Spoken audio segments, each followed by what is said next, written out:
You alright? You alright, baby?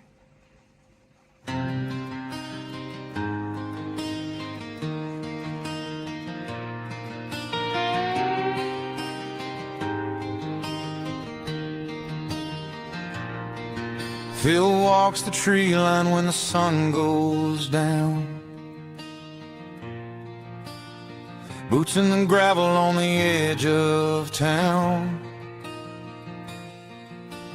Backpack rattles with a lantern and a map. Looking for the thing behind it, and then 2 3-foot tall, 3.5 foot tall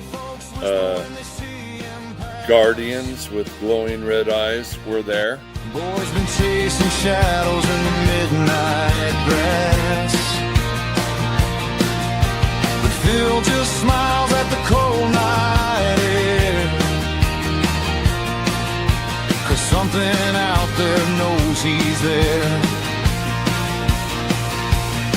In the rustle of leaves, in the creak of I've experienced everything from angels to demons to ghosts to all kinds of other things I can't explain.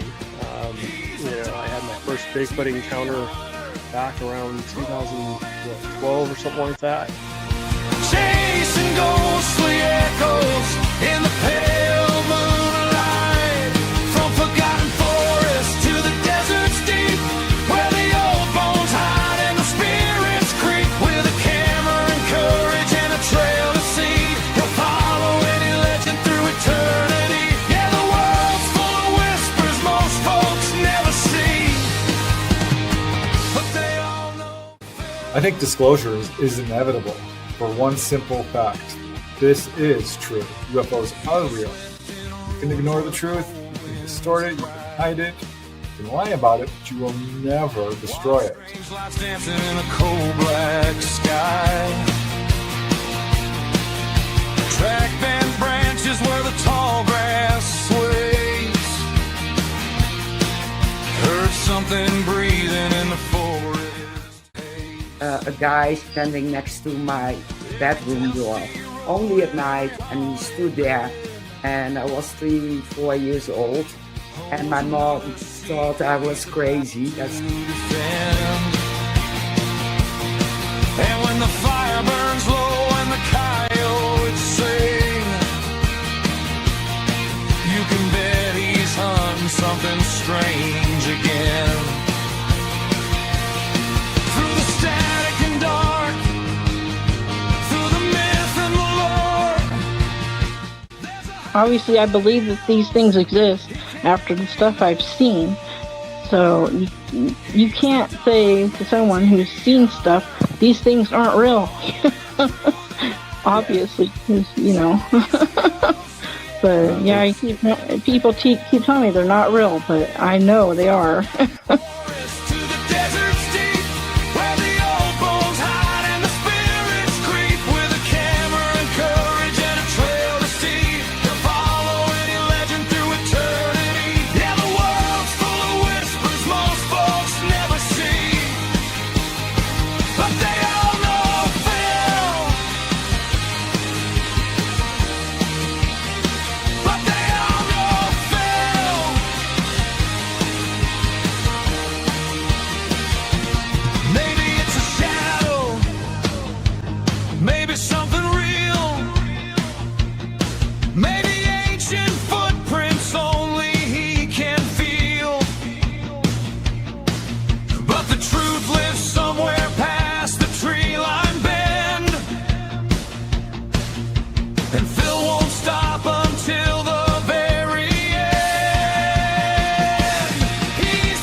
and free.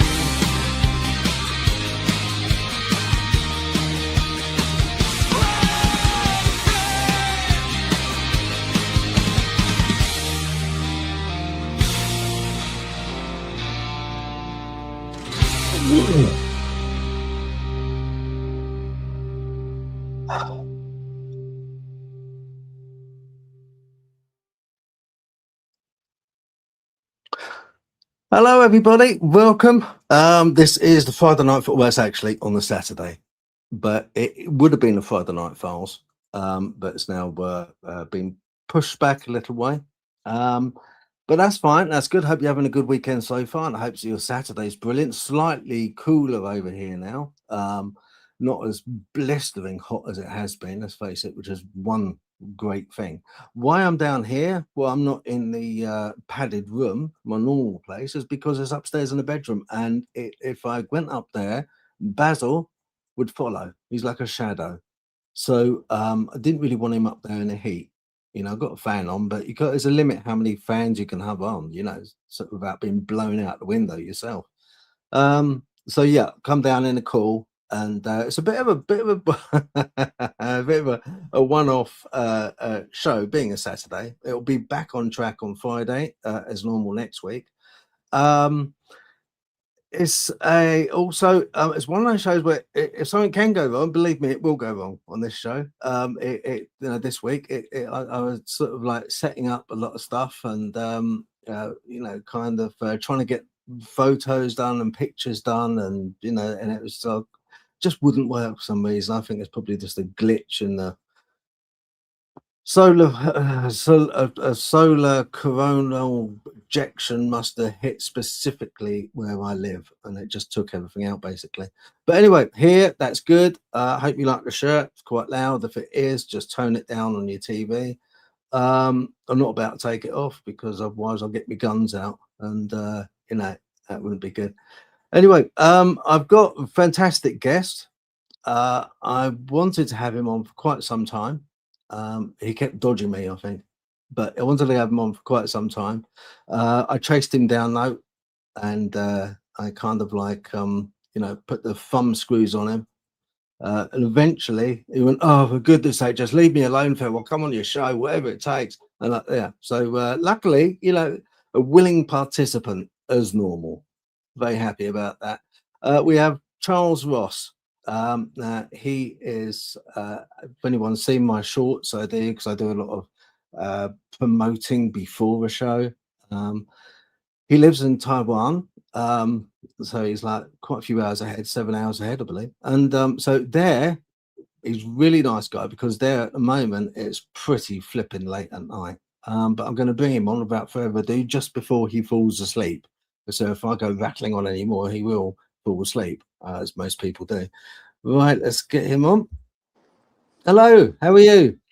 Hi, yes, nice to finally hook up, meet up, and discuss some of our some of my research. Yeah. I'm good. How are you today, Phil? Do you know, it's kind of all right. I'm okay. I'm all right. Just like kind of, because prior to this show, Charles was sending me images, so I was feverishly of what you got to do. You can get the images, but usually I like to load them up onto the studio. But what I've had to do, I've done it another way, so I'm going to screen share it. Okay, Charles. Fine. All right, fine. but we'll get them up there, because they are some really interesting photos. Can I, before we start on the and thank you. Listen, I know how late it is over there, and I do appreciate it. This is my time. This is my research time. It's usually around this time, between 10 and midnight. This is when I get when I seem to wake up, and my intuition, and it's just a really good time for me. I think I've always been like I think the term is night owl, right? So I'm it's a really good time for me to focus on something. Yeah. Do you know, it's a strange thing you saying that. I think a lot of creativity happens at night for some reason. It does, yeah. There's some real esoteric things happening. Yeah, at night to Yeah, people. yeah, and I think Yeah. nighttime. I mean, for me anyway. I mean, usually nighttime is when my phone. Late at night is when my phone really starts pinging. You know, it falls off Right. the table pinging. You know, because a lot of people sort of like slumber until about early afternoon, and then they start getting up, and then the evening time starts like kind of going guns. So I think a lot of Yep. people are like that, but you know, a lot of people that are also people that are interested in or questioning of the arcane, you know, which are more I think it nocturnal. is. Yeah. Yeah, It's I've just definitely finished a a connected, I conversation. think. Yeah, yeah. Funny enough, I was just on a conversation last night until Crikey knows how late with a lady who has been on a show, and yeah, I was talking to her for ages, and it was like all about basically the Bible and about disclosure, and you know, where we are at the moment with disclosure and what it means to us, and all this other stuff, you know. Charles, how did Yeah. before we get into the mainstream of the Tartarian law and you know what it means to us and a few examples that way, um, were you always interested in history as a kid, or? Yes. Yeah. I've always kind of enjoyed history. More geography, actually, interestingly enough. I felt very much drawn to history. I wanted to know everything. But I really enjoyed geography, and I was really good at like drawing as a kid. So I used to really enjoy like diagrams and getting things right, getting measurements right. I kind of enjoyed measurements, and I enjoyed mathematics, but I wouldn't say I was good at maths, but geography I seem to excel in. I decided not to go further into history when I was younger, and I think that kind of saved me from the misinformation. And I think a lot of children that maybe even have attention deficit disorder, I think that's just their higher self sort of stopping them because they know something isn't right. The frequency isn't right. Mm, Children respond very purely and directly to things, and I've seen that with my own. Like students that I've had over the years teaching English in Taiwan. So yeah, they are naturally drawn to, like, you can tell them three different things, three different facts, and you can experiment with this, and they will be naturally drawn to the most logical one almost immediately. It's like a subconscious thing. And I think for me, now going into history, whereas I went into sciences, geography, and languages more mm, when I was younger, it kind of helped me understand that there was never a set time for education. It's a lifelong journey. So I didn't get a chance to study history. I had to choose, I think, one art, one language, and I could choose two sciences, but I couldn't choose all the sciences. So it's kind of weird education in the UK. You can only choose certain things to fill yeah, up your quota. So you can have geography, which I had to do because I loved it, but I wasn't allowed to do history and geography because I then had to choose one language. right, And I went very deep into studying German because I lived in Germany for 9 years. So uh-huh. then I went into obviously learning Chinese, and now I'm trying to study Hebrew. So it's weird how we've separated history from geography. We shouldn't have. It's a mistake. Geography and history should be the same subject. Chemistry, Mm, physics should be the same subject. In fact, and chemistry, physics should be the same, and biology should also be included. Like, separating those is such a mistake because I have a lot of interesting theories that I can go into later about mhm, why physics, chemistry, and geography, separating those is just the foundation for misinformation. It's the foundation for yeah, miseducation. You're told to educate early on in life and then focus on one job, but that is the completely wrong way to do it. Because the full saying actually isn't, um, uh, a jack of all trades, master of none. The full saying is actually jack of all trades, master of none, but still better than the master of one. Mm. So if you look at the entire like 1800s saying, which is obviously originally not even English, you suddenly realize it's the inverse every time. It's the inverse of what we think it means. We think jack of all trades means you don't be good at everything, just focus on one thing and become an expert. But the actual saying is become an expert at everything. There's never a time to like stop educating yourself. It doesn't end at university or college or school or with your GCSE exams or your degree. It doesn't end there. Your No. brain actually functions much better the older you get because you get the left and the right side starting to connect. Again, something that nobody learns in the mainstream. So I've always been interested in kind of everything, but through school, you are brainwashed into thinking that you're supposed to focus on one topic. Mm. But the fact that everything's connected is something that's stolen from you when you're very young, and you have to rediscover that. So I think that's the way it's happened with me personally. Yeah. Interesting. You're quite right. I mean, I think with children anyway, they're especially boys. They're when they're younger, they share with girls. They share the ability of lateral thinking. Right. Which they tend to lose as they get older, because most guys, when they get older, do tend to overcomplicate a lot of things, and whereas women still keep, to a certain degree, quite a lot of lateral thinking. They'll go for the most direct solution at all possible. Also, I mean, with schooling, do you know, I think, I mean, what is education? Education, when you boil it down, it is a regurgitation of what you previously learned, or a methodology of formulation, which you have to remember to then kind of spew out, or remember in such a manner the formula, or remember in such a manner the way it was taught to you, so that you can then recite it at an exam. So at the end of the day, the free thinking isn't there because they've been indoctrinated with the knowledge prior.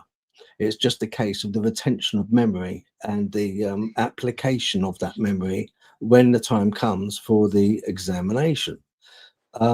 So you're quite right that way. It's in a way, it would be much better to allow a bit more freedom of thought on an individual basis for each child. Teach them the basics by all means. Yes, of course. But also I think we've lost an awful lot in the way of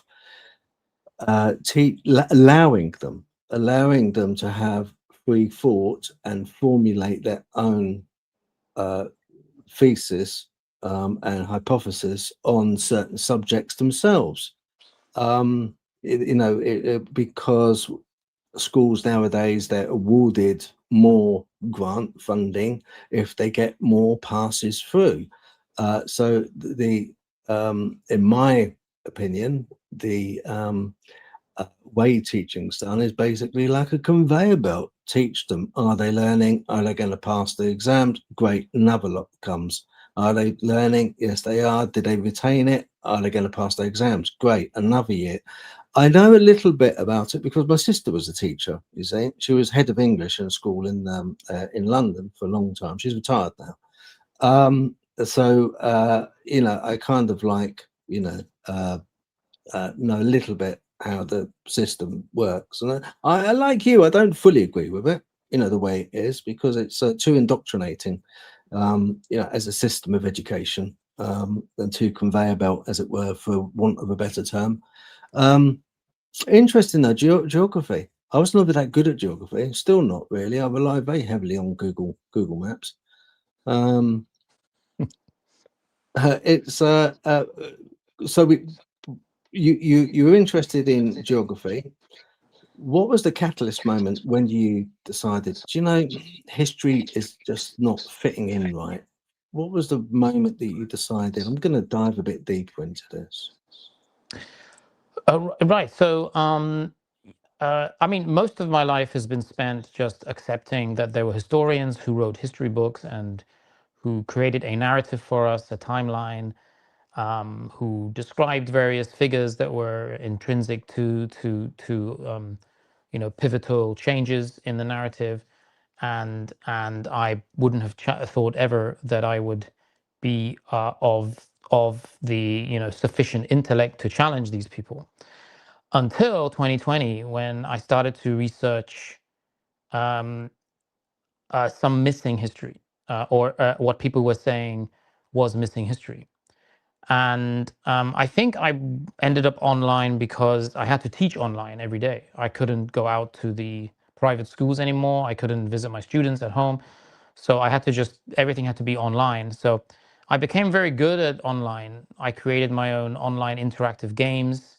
I designed like backgrounds, and I started to get good at the green screen. Like all of the stuff that I'm using is pretty much I was setting myself up to teach online because that was necessary during the lockdowns. Here in East Asia, the lockdowns happened, I think, a little bit later, and they were a little bit shorter. But it was still a good 3 months of like having to teach online, and then a break. The kids came back to the classroom, and then we had another period of a few months. So I became so good at it that I thought, well, I don't like teaching online because the students are constantly turning their microphones off, pretending they have technical difficulties when they don't, and because they just don't want to. So my slogan for the next 2 years in all my classes was, "What are you going to say? My microphone doesn't work." Or what are you going to say? "Oh, the Wi-Fi is disconnected." So kids were like also developing this kind of this kind of cheating, these different like cheat methodologies to get out of online teaching, having to answer and handing in work. But I spent a lot of time then after my classes doing online, trying to get better and experimenting. And I started to do research into Tartaria first, and then Frisia, then Hyperborea, then Atlantis. And I started to realize that there were some maps of the world that I'd never seen before. And then there were countless maps of the world I'd never seen before. So it wasn't just one or two. After a while, it was literally more maps than I could possibly even look at. And it seemed to start around 1620, 1630. So the early 17th century. All the maps were so different, but familiar at the same time. So imagine you see something that you've definitely never seen before, but it is familiar to you. And that's like, it's not deja vu, it's something else. It's something much more powerful. And it just happened to me. It just happened to me a lot. And then I try to connect with other people that it happened with.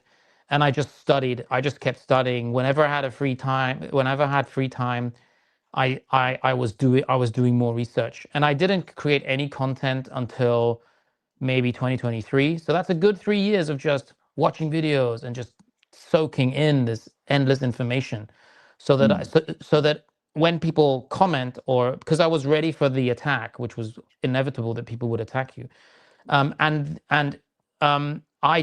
mean, America was amazing. Frisia was amazing. Finding out that dragons existed, finding out that dinosaurs didn't exist and were actually just lizards, and that our timeline had 1,000 years added, and then another 300 years by Pope Gregory because he wanted to be within a specific period of time for his own, his own personal selfish purposes. And then you start to realize that yes, history is written by the victors, and the truth is usually not kind of shown to anyone. But how do you do that? How do you get the truth out of basically this masquerade, this endless masquerade?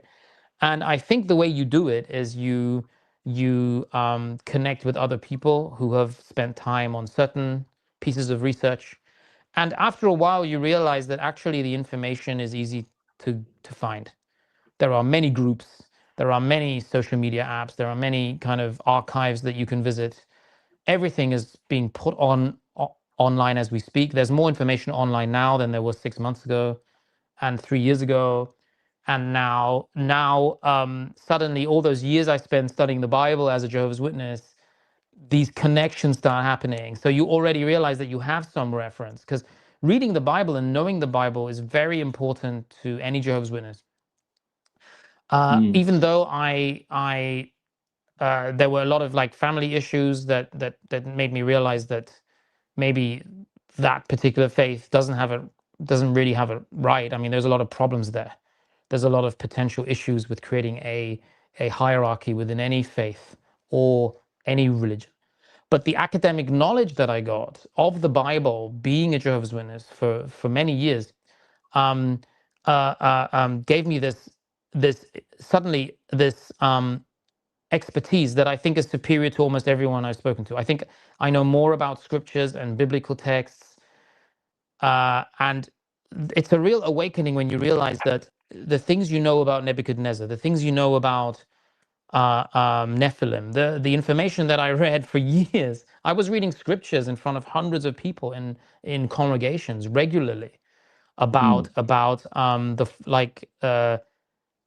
very important events in like Egypt, the 7 plagues, the pharaohs, Moses' connection to Egypt, like the Dead Sea Scrolls. I have this incredible knowledge of biblical scripture through that faith.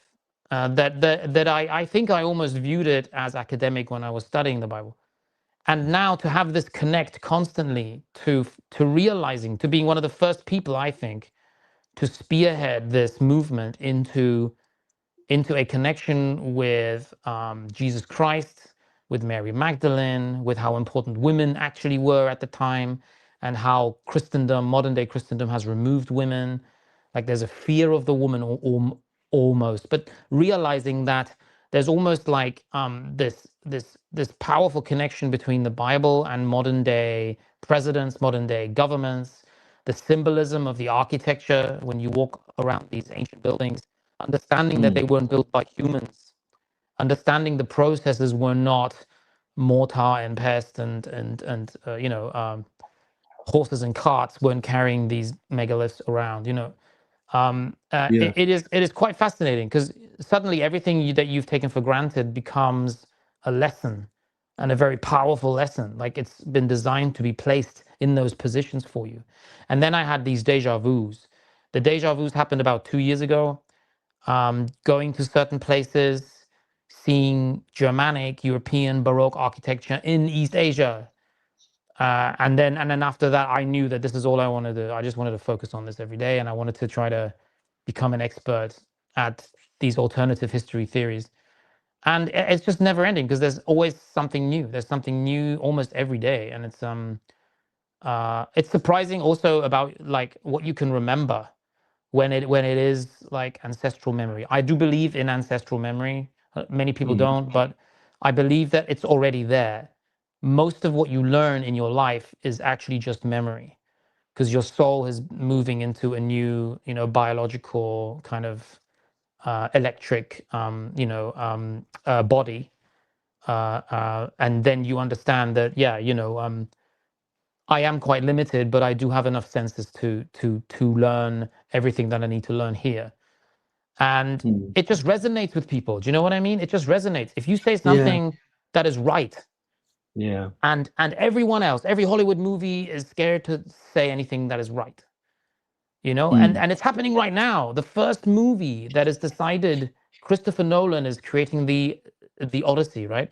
And you have, this is one of the most important, this is one of the 3 intrinsic pedestals of the old world, is Homer's Odyssey. I would say Homer's Odyssey is probably even the most important one. So Homer's Odyssey, Dante's Inferno, the first book, and then the from the Divine Comedy, and Goethe's Faust, the German story about talking to the devil, making a deal with the devil, right?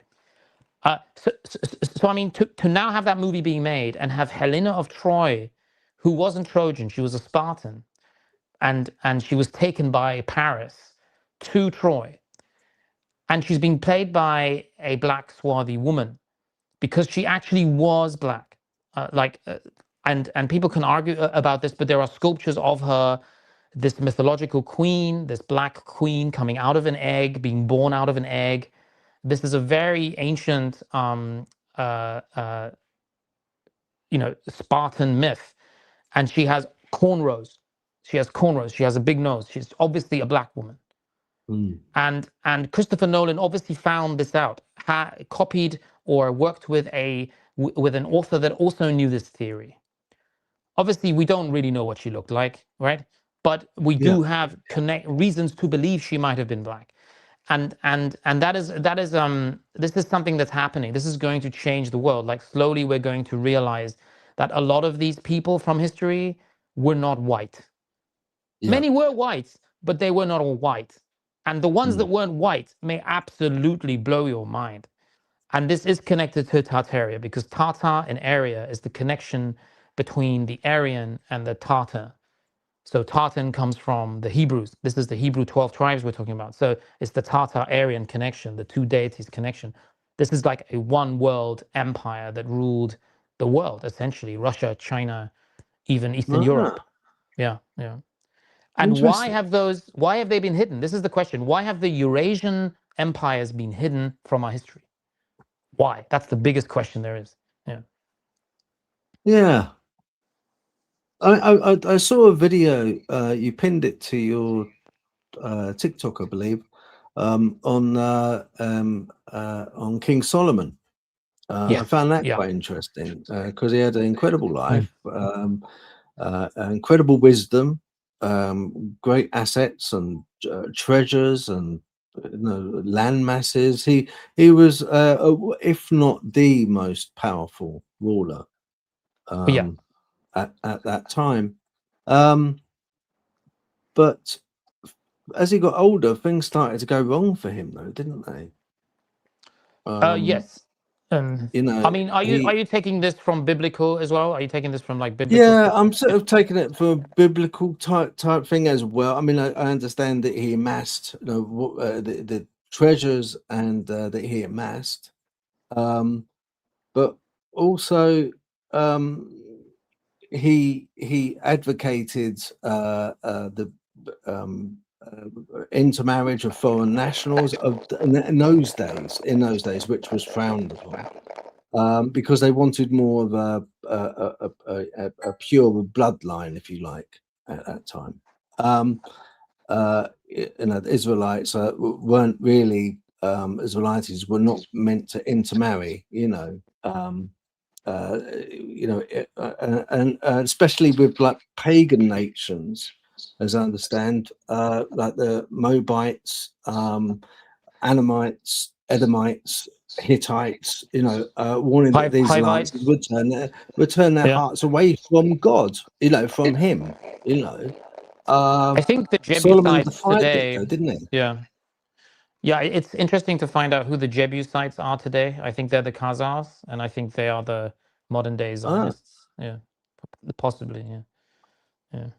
Do you think he at the time? Do you think that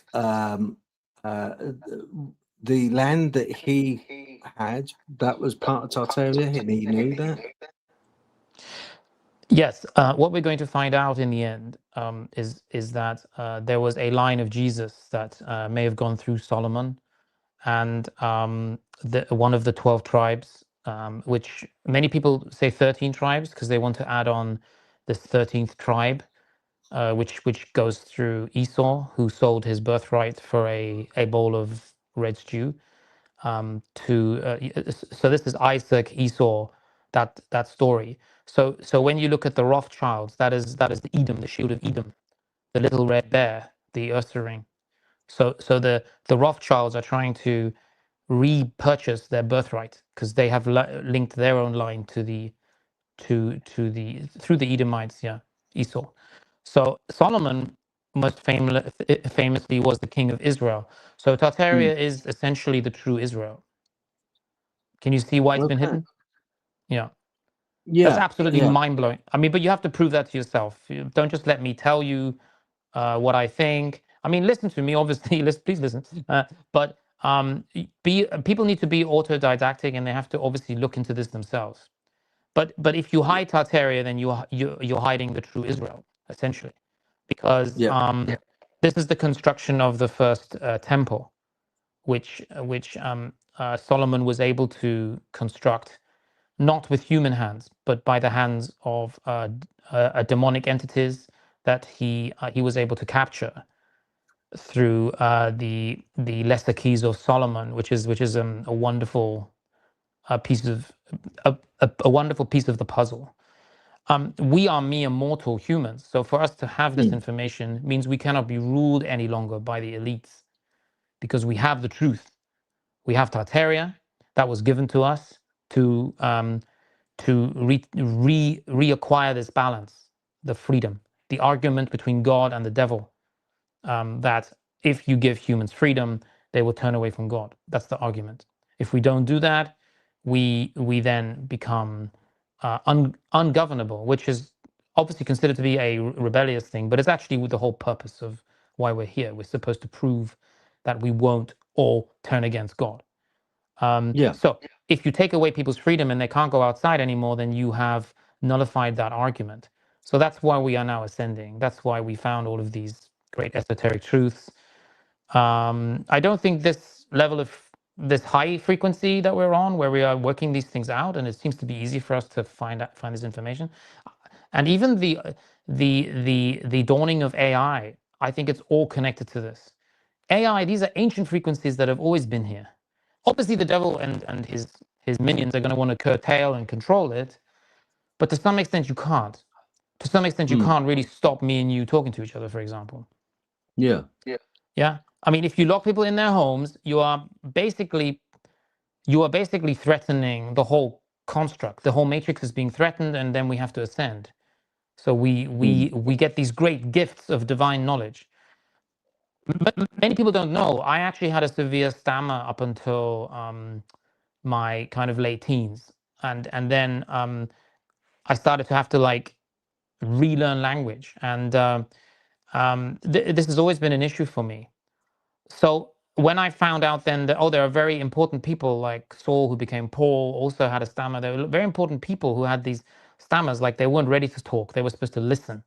And then you get this ability to speak. And there's so many people like that that I've spoken to who just weren't really academic people and have suddenly challenged the entire narrative of academia. If there's a book about history that hasn't mentioned Tartaria, it is beneath us now. I'm talking about Harvard laureates can't hold a candle to your average online researcher. So they have to belittle Tartaria. They have to belittle anyone who comes up with a theory. But it's not going to change, because the truth is a frequency and people will be attracted to it. So I think this is what Solomon was. Solomon was the king they couldn't hide. I'm sure they've hidden many other kings like Tamerlane. They pretended Genghis Khan was some crazy psychopath that murdered everyone. That's not true. These were all Christian kings of Tartaria. And they've all been belittled and removed in certain ways. Like Marco Polo went there. He wrote books about Tartary. He wore their clothes. He illustrated their sigils, their war banners. We have hundreds of maps now. Where do they all come from? These are not like forgeries. They have too much information. There is a lot. There is a fair bit of legacy documentation in the way of maps, which people can't fully understand.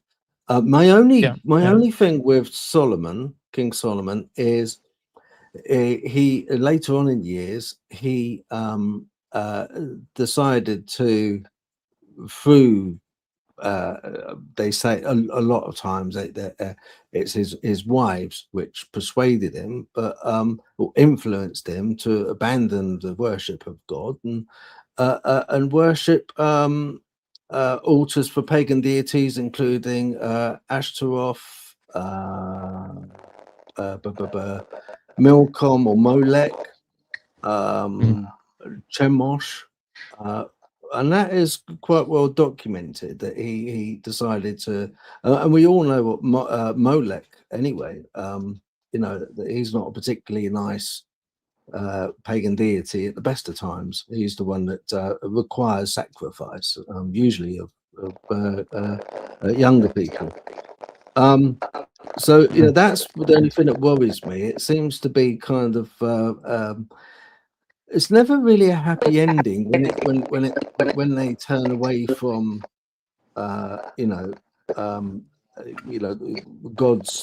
God's teachings, and it never really ends very well. And his land was divided up into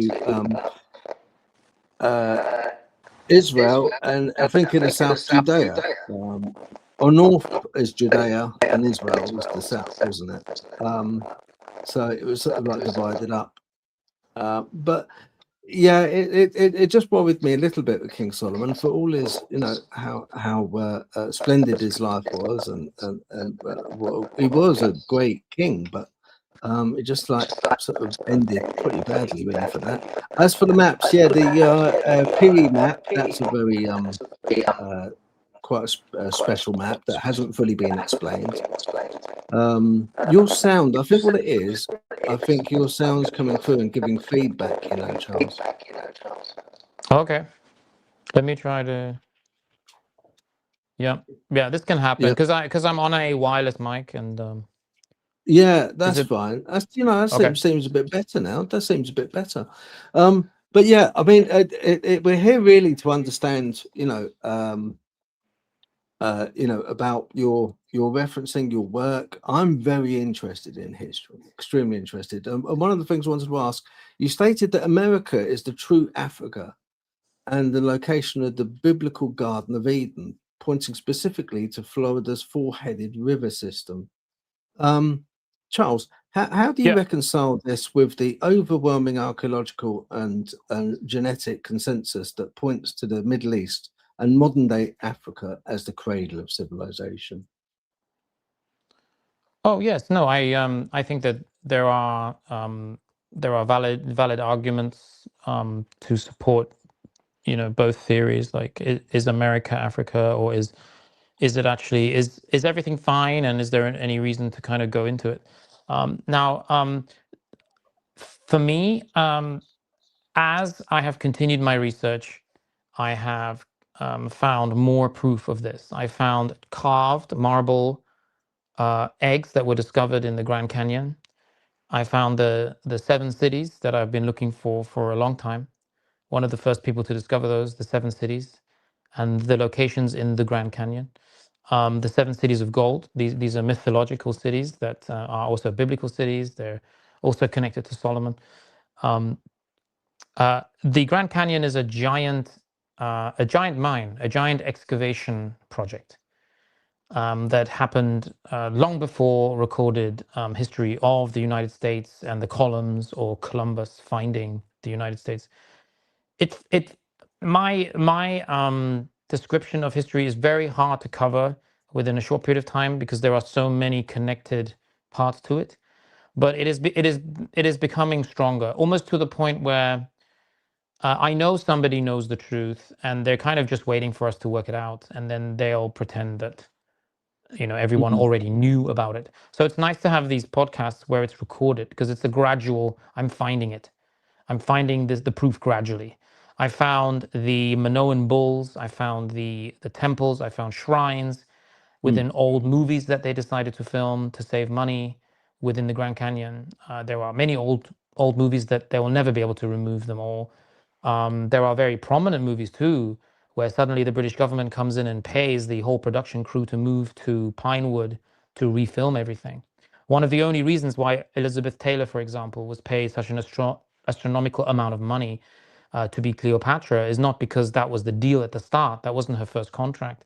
That contract happened later, because the European powers who own America, even to this day, don't want any truth to come out. So they were actually filming that movie partly in an excavated Egyptian temple. And I'm not really trying to prove that the Egypt in Africa isn't real, or that was constructed, because everyone knows it was constructed. Everyone knows the temples in Egypt were all constructed. They even tell you that all of this was moved from another place. They tell you that. They just don't tell you where it was from. They pretend it was flooded. No temple in Egypt was flooded and then relocated. Those temples have been there for thousands of years. They don't just suddenly flood in the 1930s and have to be removed and relocated. We're talking here about a civilization that goes back further than even the Roman Empire, right?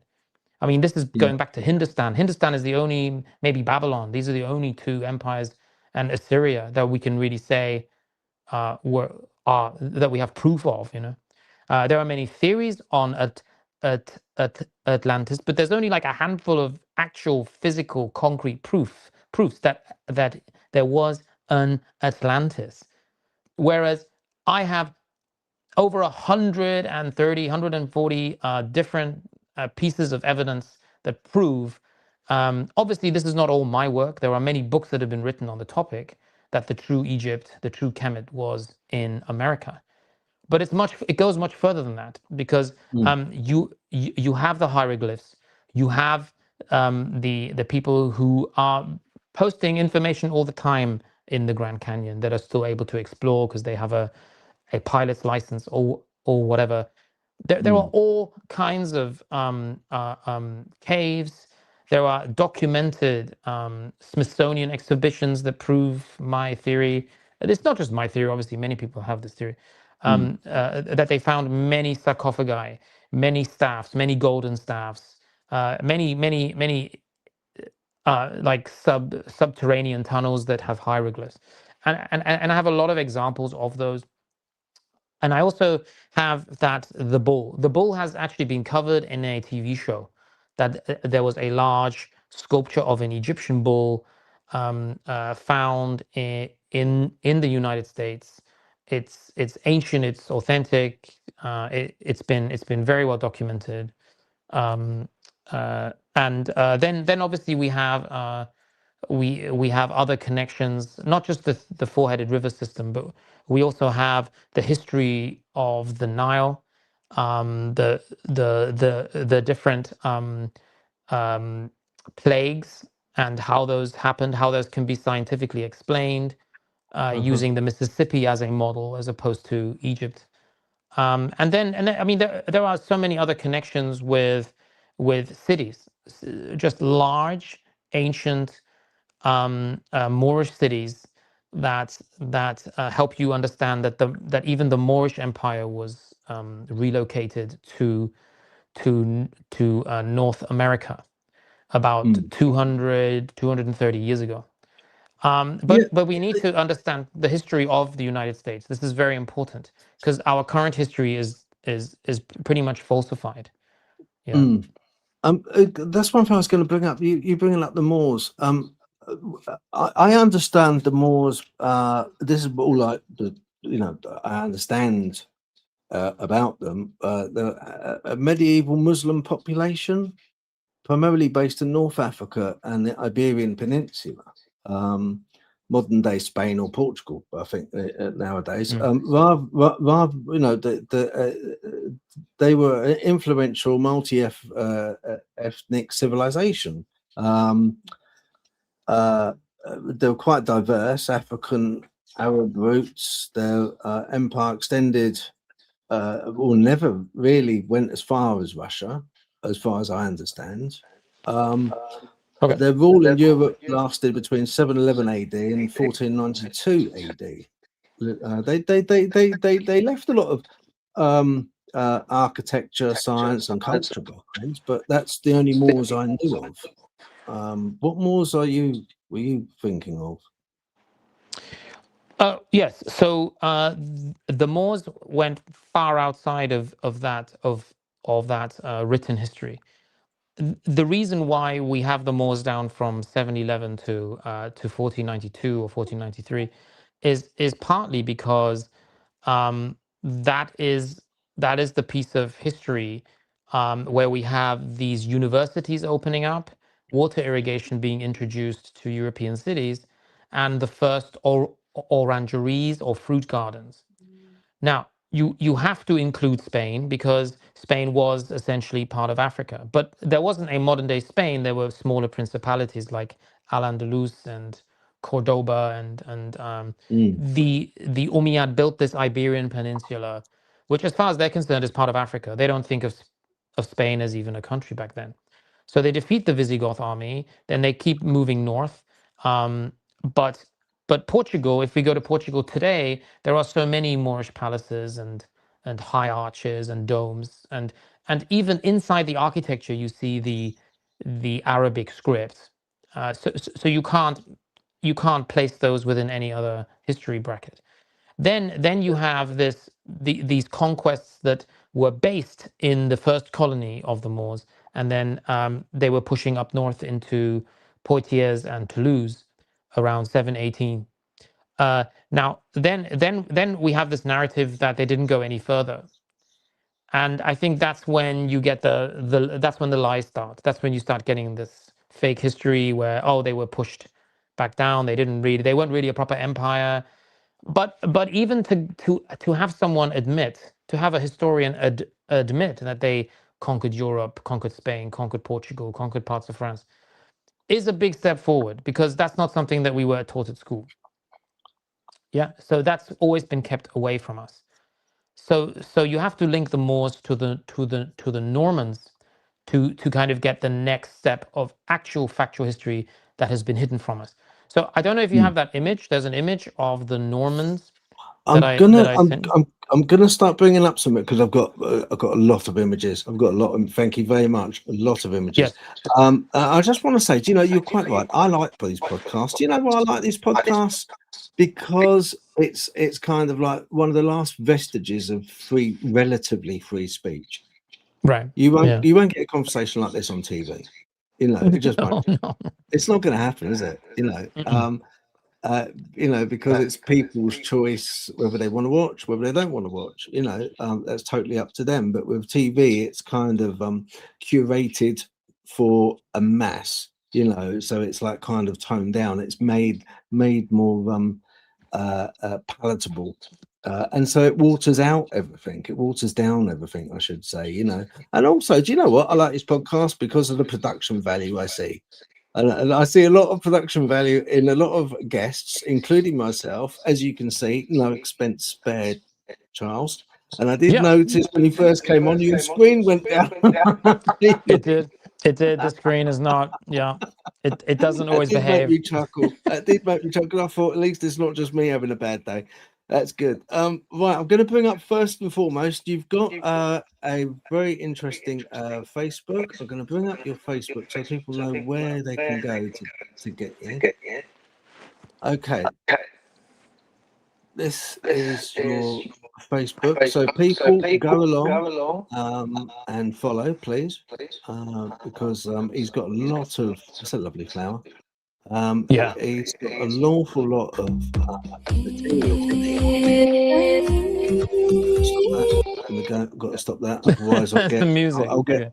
Yeah, I know they're really hot on music. So yeah, I've got pictures of that we're going to put up. So yeah, people, this is his Facebook. So check that one out. Charles Ross, just put that in. And also, I'm going to put up you've got a YouTube as well. I'm going to put this up, Charles. Oh, thank you. No, by all means. It's here we go. Just so people know. Bingo Bango, Teacher Charles TV.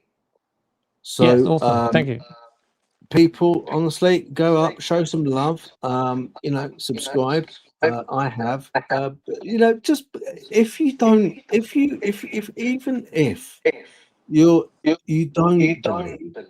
that there is a hidden history, or there isn't stuff that is hidden from us. Least people can do, I always think, is just give it a good shake of the tail and have a look for yourself. Just go through some of the content and have a little look. I personally, and some of it I do think is there's so much corroboration of evidence that I think I find it very hard not to believe. Some of it I think, oh no, I'm not so sure. So I kind of like, I'm honest. I swing, be careful. Both ways that way, But that's a good thing, isn't it, Charles? That's a good thing, No, I mean you have to. Yeah, you have to be open-minded. If you're not open-minded, then this is probably not going to. This is probably not going to be very helpful to you. It's just probably going to annoy you. But if you're open-minded, and I find that people are starting to realize that something's wrong here with our recorded history, and yeah, I mean it's just reawakening your kind of intuition, realizing that you're a lot more powerful than you think you are. And even though you might have not had like much academic education, or even if you have had academic education, if you can handle it, if you can handle finding out that you've been miseducated, sometimes it's better to maybe have less education in history before you start studying it yourself, so that you don't have all of those kind of brainwashing sort of Yeah, narratives. that takes us back to Yeah. children. That takes us back to Yeah. kids. Kids make some of the best witnesses, and the reason they make some of the best witnesses is because what they see, they repeat. What they see, they tell. They're not indoctrinated by. They don't alter any facts because Yeah. they're not indoctrinated by any other narrative to a story. To piecemeal together to fill in the gaps of what they've witnessed, which adults tend to do. Oh, did you see that dog man? Well, actually, yeah, I did. It was like standing up on two legs, and then they'll naturally, a lot of times, they'll fill in gaps by movies they've watched, or by documentaries they've watched, and they'll use those to fill in the gaps they can't quite remember, or to elaborate, and not on purpose, but then it will naturally try and make sense. Like we would try and make sense of a shape of a cloud into something that we find, familiar. You've also got a TikTok account. I'm going to put that up for people as well, because if you are below my age, you're probably going to be on TikTok. Let's have a look. And here we go. Oh, hang on a minute. Okay, that's that. Crescent moon. Here we go. Here's the account. Teacher Charles Taiwan, Charles Ross.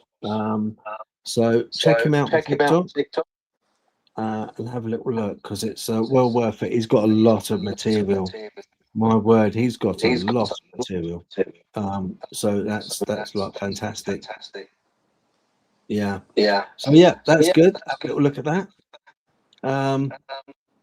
Right. If you're watching this, I'm going to mention something now. If you're on a plane, all right, and you're holidaying somewhere and you're mid-flight watching this, don't be too concerned, all right, because the plane's still flying, all right, it's still up there, it's still still going. You mentioned that the planes don't run on aviation fuel. Now, yeah, I know. That I kind of had to bring up, because I was like, that's like something quite incredible, quite a bold claim. Yeah. No, it's probably one of the greatest awakenings, for me, of the year. I mean, it took a lot of research, because I am very critical of my own theories, and I think that's why in the end I rarely change my mind once I've come to a conclusion. And as crazy as this is going to sound to people, your jumbo jet or your airliner, especially the Boeing 747, these very famous aircraft, are using Vermanas. Vermanas are ancient Indian. Essentially, they are etheric harnessing devices that were able to fly like large buildings. They look like buildings. Now, this technology was introduced by the German Luftwaffe in World War II within our modern narrative. I believe that these were very large devices that were able to travel around the world, and I found at least one that may have crashed into the side of a mountain and is still there, but nobody knows what it is. I know other people that have found them too.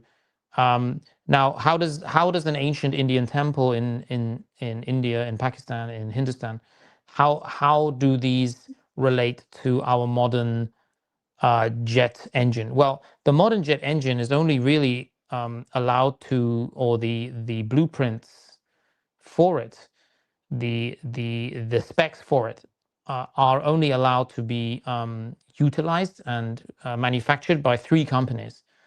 Like Lockheed Martin is one of those, BlackRock, the companies, and that was a really interesting thing, because I would have thought that, much like the car engine or the combustion engine or any other incredible achievement, like even microchips are a great achievement, right, for mankind, great step forward in technological prowess and power. But for some reason, the jet engine is only, or the blueprints for that are only controlled by like 3 or 4 companies, and these are all government-owned companies. So, what is the Vimana? Well, the Vimana is an ancient, very finely designed sort of vortex creation. It creates a vortex. It's a structure that creates a vortex, much like insects do, especially the wing casings of insects. They create that vortex too, but on a very large scale, multiple vortexes are created by these Vimana temples, and that is what's been created by a type of very fine metal that is grown almost in petri dishes. It's a chemical kind of metal. It's a crystal compound essentially that is being used to create fine metallic fanning turbines that are almost like the size of like bird wings. Now, you need about 191.43 tons of fuel to fly an airplane using these jets that are placed on both wings, and then you are going to have to pump, I think, about 63,000 gallons over a period of maybe 16, 17 hours. And I'm talking here about those international long-haul flights between, China and Europe, those kind of flights, because the plane isn't landing halfway through those flights. If the plane landed halfway through those flights and had gigantic sort of jet fuel silos hooked up to it, then I would say, okay, this is obviously jet fuel going into the actual engine. But that doesn't happen. In fact, even when the jet fuel is being pumped into the plane before takeoff, you would need to get around, I don't know, 240,000 liters, sorry, into the plane. You would have to have multiple trucks, like at least maybe half a dozen trucks would have to be lining up next to the plane to fill it up. But there isn't any space anyway. So even if that was happening, there isn't any space within the airplane to house sufficient fuel for that length of flight. If in fact the jet propulsion engines, these jet engines at the side, are using fuel. So if they are using fuel the way they do at takeoff, which is when they use fuel, later on, once they're in the air, they are not using fuel. They are using an element that was removed from the periodic table in the 1920s, 1924. It was removed from the periodic table, and this element is ether. So ether, or etheric energy, is very important to understanding how the architecture of the old world buildings that have obviously also reverse engineered that technology from ancient Hindustan. Then you understand obviously more about the pyramids, how they were drawing water out of the ground in these kind of drier climates. Then you understand why the pyramids were covered in like silver or piezoelectric metals. And then you also understand why there was a crystal capstone. So yeah, I mean, I've sketched it out. I've also done like AI infographics on this particular topic, just to kind of double, quadruple check my numbers. And I come out with the same result every time. I have a beautiful image, which I did with AI, just showing exactly how many gallons are needed from a long haul flight from Beijing to London. And the silo dwarfs the jet engine next to it. The silo with all the fuel that you would need absolutely dwarfs the jet plane next to it. Now they are arguing, of course. There have been people attacking me that are no doubt working for like Lockheed Martin or Pan Am or or maybe even Boeing. I don't know, but they're very worried about this coming out. I'm not the only one talking about it. There are other people obviously now talking about it. But they are attacking and they are saying that the fuel is in the wings. The fuel is in the wings. I hear this narrative all the time that there's gallons, hundreds, if not thousands of gallons sloshing around in the wings. Now that doesn't work when you look at the plane that they flew and then removed from our narrative, which is the Concord. Do you remember that plane? Yeah. Now the Concord, the only reason why the Concord was erased from our history, from our narrative, is because none of that information works. And it's all very quiet now. It's very quiet on the Western Front, as it were, because this information is out now. And you can now talk about the jet engine as a very magical proof, this magical, beautiful proof of not only etheric energy, but also Albert Einstein's photoelectric effect. I'm now going deeper into how airships were powered in the past, like the ancient dirigibles, the Zeppelins, the Hindenburgs. They were all powered in the same way. The German Empire, the Thule Society, worshipped this ancient bell called Die Glocke, and this was using cymatic frequencies. So the vortex, the etheric energy, the cymatic frequencies, the idea of standing in a bell to recalibrate your own energy, the idea of Die Glocke, which is this like UFO that can fly, which is we don't have much information about this, but I think that's how the German World War II empire came up with the first jet engine. And if you look into the speed of the Messerschmitt 262, the first jet engine fighter that ever existed in the history of the human race, look into the Messerschmitt 262, then compare it to the other planes that were used in World War II in the early 1940s, right? Which I've done, so I can give you some information about that. It was going 3 times the speed. It was going higher altitude. It could carry like 2 heavy-duty machine guns on each wing because of that. While the Spitfire was still a propeller plane up until the 1945. Have you heard of the Spitfire? Yes. Propeller plane. The British Empire, it took them, along with the Canadian Empire, I think, it took them over a year to take down the first Messerschmitt. I don't know what was going on throughout the whole of 1944, but they were flying around with these jet engines and no one knew what it was. They didn't know why this plane was going twice as fast, 3 times as fast. I mean, even the altitude the plane was able to go was, I mean, this is where you get these theories about this Aryan race in the North Pole, past the ice wall. There's another. Maybe there is a Hyperborea. Maybe there is a Thule society for a reason, because they're worshiping this one technology, this ancient Hindustan reverse engineered, architecture of the first vortexes. The early vortexes. And yes, of course, people are believing that the Nazis were, designing all kinds of things. They didn't stop with the Messerschmitt. They were designing all kinds of crazy. Yeah. No, they were. ships. No, they were. I mean, what I wanted to ask was quite simply, why would the incredibly profitable, profit-driven aviation industry spend billions manufacturing and refining and transporting fuel if it's completely unnecessary, Charles? Oh, That's a good question. That is a very important question. Many people don't think about that part of it. That part of it is all about money, money, money. They're trying to make money. They're trying to charge you for something. Why don't we have cars that pull energy out of the air? I can show you a picture of one. They had these cars in the 1800s already that were literally pulling static electricity out of the air.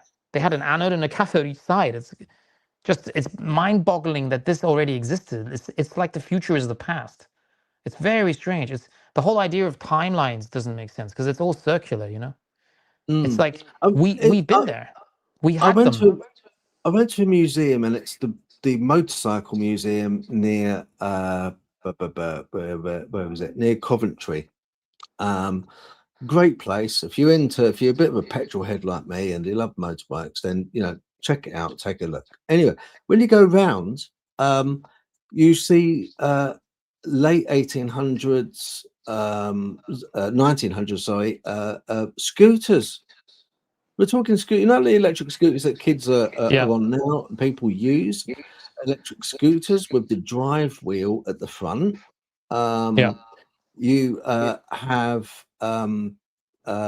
motorcycles there, which now would be state of the art because they're electric motorcycles. Electric motorcycles there, and it's we're absolutely talking crazy. over 100 years ago.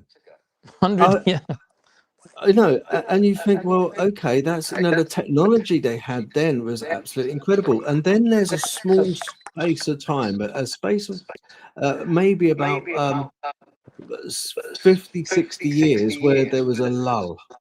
There was a lull in technology. And then it's almost like an iteration of this technology from years ago just popped up recently again. So now we're having electric cars, we're having electric motorcycles, we're having electric scooters are being used when they were around over 100 years ago. And you think, well, there was the decades and decades of a lull in technology where nothing really very much happened. It was like a fossil fuel consuming society. And it's like only now it's kind of the iteration of the old technologies come to the forefront. Yes, yeah. I think that the reason for this is because I'm going to have to move, I think. Yeah, you're a bit echoey when I talk. Oh, that's better. That's better. I think that's better now. Your microphone.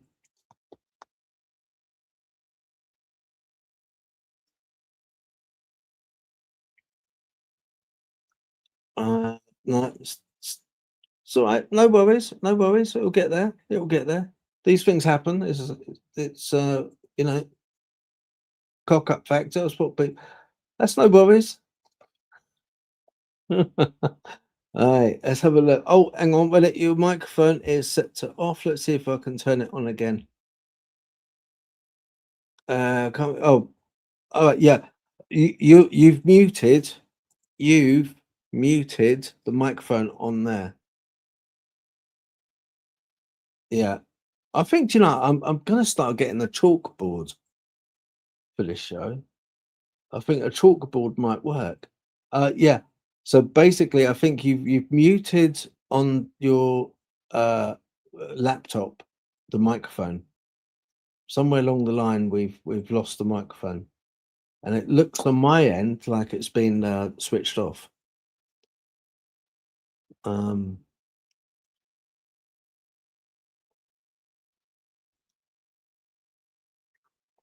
It's fine. It's fine.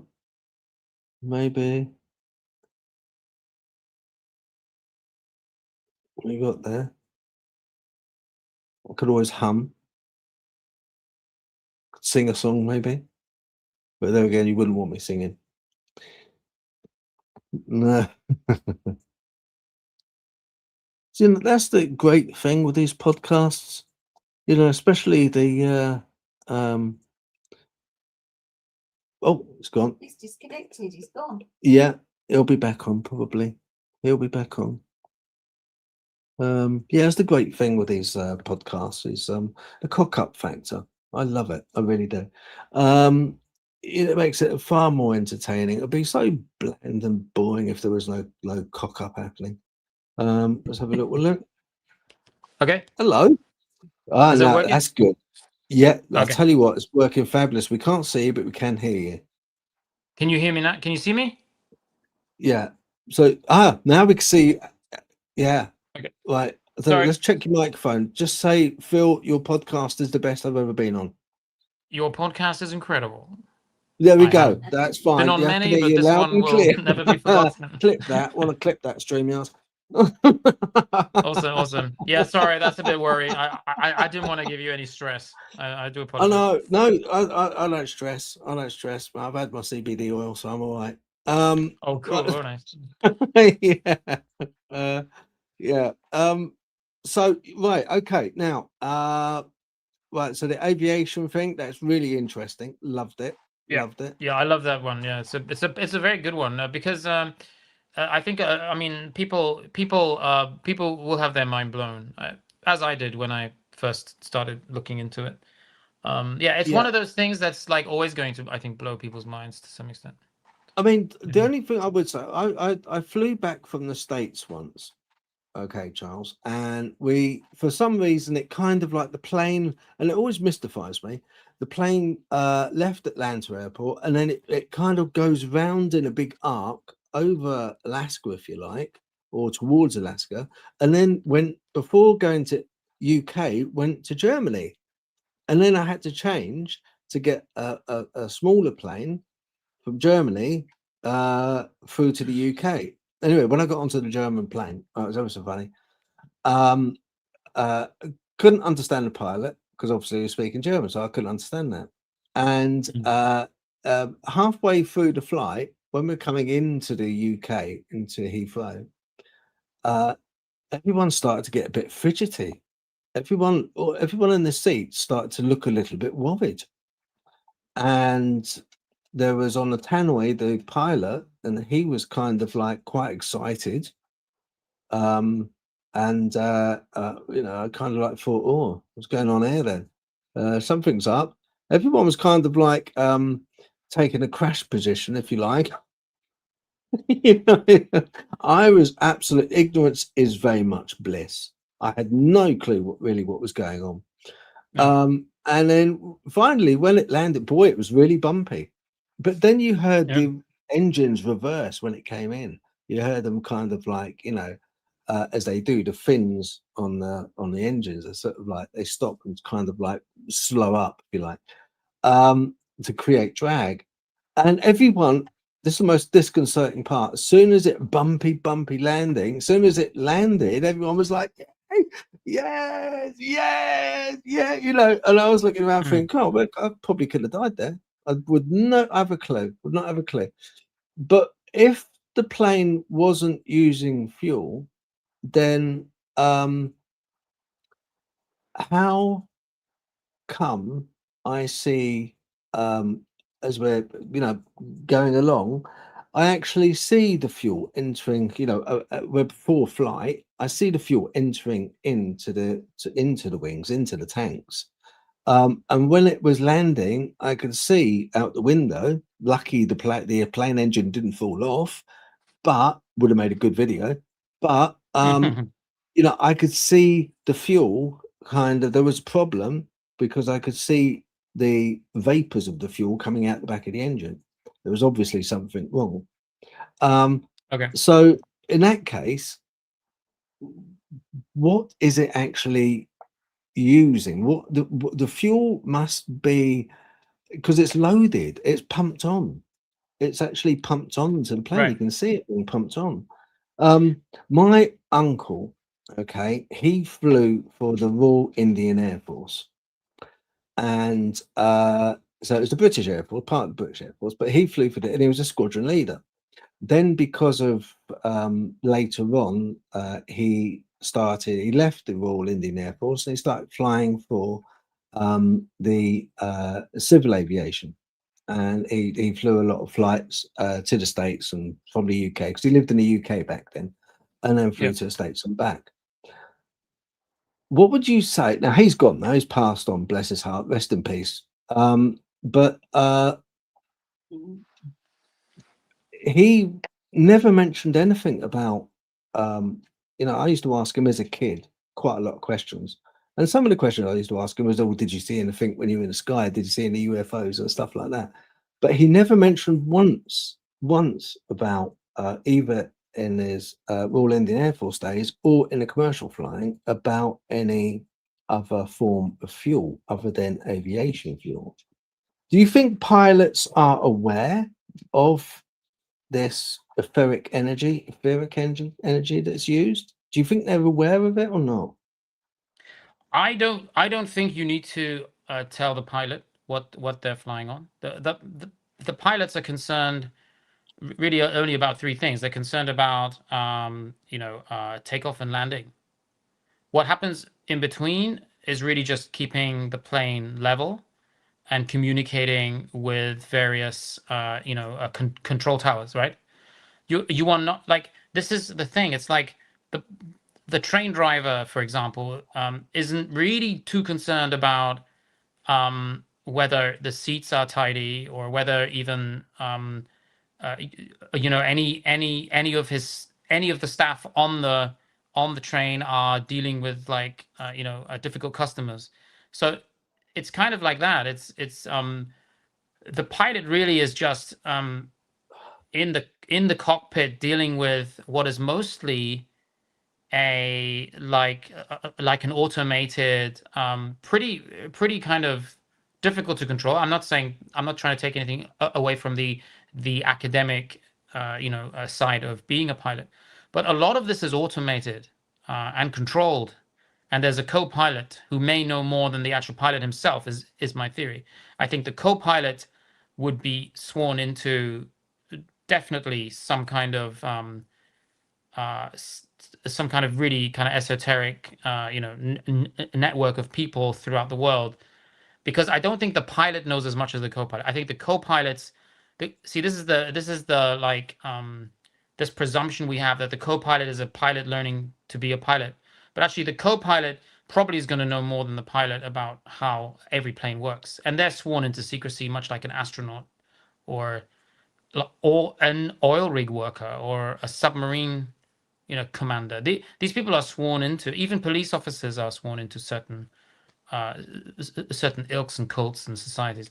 So it's like some of this is, I mean, can you prove this theory, and can you kind of like prove to the world that you understand something that the average human being doesn't?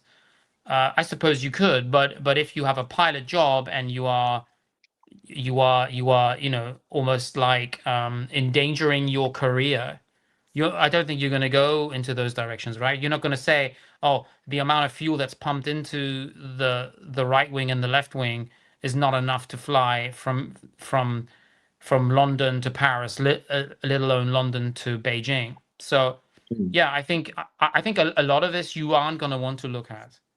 And I think it's the same with like even astronauts. I think some of them, they have certain missions and they go on those missions. They don't know if they're leaving orbit. They don't really know where they are sometimes, And if you pigeonhole everyone and like almost like keep their job very minimal, and then have agents throughout making sure that they don't cross into the next kind of field. I think, I'll tell you what, Charles, I think probably more so a fact that they like with the co-pilot and like of astronauts and with pilots both in the forces and commercial. I think a lot of times they probably don't get them to sign any waivers, or they don't give them any secrets. I think if they did, someone down the line is going to blow the whistle. It's just human nature. It's just human nature. But I think I do agree with you when the reporting. Now, when a pilot is, and I know for a fact, when a pilot sees something which is anomalous in the sky, he's only really got one avenue to go down in the reporting of that. He can't go straight away to the newspapers because he's representing the airline. So I think it's the reporting which is censored because they have to report it to the CAA, Civil Aviation Authority in the UK, say. And I think that is at the point, that's the point where the censorship happens. That's the point where it's skipped over, where there is this shroud of silence comes up. I think it's at that point, probably not so much a case of when they're being trained, you know, all part of the training is, you know, you can't mention this or you can't mention that. I don't think that would work because human nature is a fickle thing and we can't help but we just spill the beans. We're so good at it. We're just like, you know, it comes out eventually. Everyone just like, oh, but yeah, actually, yeah, I do know this that you don't know. And that just happens that way. But I think you're on the right track there. I do. I think that there's things which they don't tell the pilots a lot of times. And I think there's on the right track entirely about the reporting system, you know, which is being dealt with at the moment with the Congressional Committee. They want reporting, especially with the military, to be freed up. They want it to be more transparent. Which is a good thing because before, I mean, that's a case in point. You know, they brought it up in the Congressional Committee on the UAPs that, you know, there wasn't the transparency of reporting being able to be used because it was all censored. So I think that also goes part and parcel with commercial flights. That goes with train drivers. I know for a fact I got contacted some time back by a train driver that saw a let's put it a dogman entity, but of course it was reported. He had to report it to you know, the authorities, you know, who govern the trains and yeah, so he, you know, so he went into some detail about that. So it happens there as well with all these things. I wanted this show to run for an hour and a half, but are you okay to carry on for another, say, 30 minutes? Because we have got a bit to cover. I just shall I go to the sentient points, the main points I wanted to ask, which is I think what people would really like to get to grips with. In my thumbnails I did, it's a little bit clickbaity because there's something which I found fascinating, and that is you challenge the fundamental biological teaching that the heart is a pump, Charles, arguing instead that it is a Gordian knot generator producing 100,000 watts of power. So my question is to that. I've thought about it. If the heart isn't pumping blood, what exact physical mechanism is moving the blood through the massive complexity of our vascular system? Right. Yeah, this is probably this is my my best my most memorable theory so far, or finding, and it really isn't sort of like a fully sort of evolved theory, but I am standing on the pedestal of 3 different doctors and philosophers going all the way back to ancient Rome, and Norway, and one great physicist and biologist there, people who have already gone into this with a lifetime of research behind them, and so I'm very confident that this theory is in fact the accurate way that the human body functions. I'm not just kind of overconfident about everything I say. So with that in mind, I am always looking for the truth. That's what it's about. I don't just research the human body and then move on to, you know, jet engines. This is all over years of research where I've come up with these theories and trying to kind of almost rewrite everything. Yeah, and I don't mean to. Because it's like time limited. I would love to talk to you all night. I can't go into too much detail. No.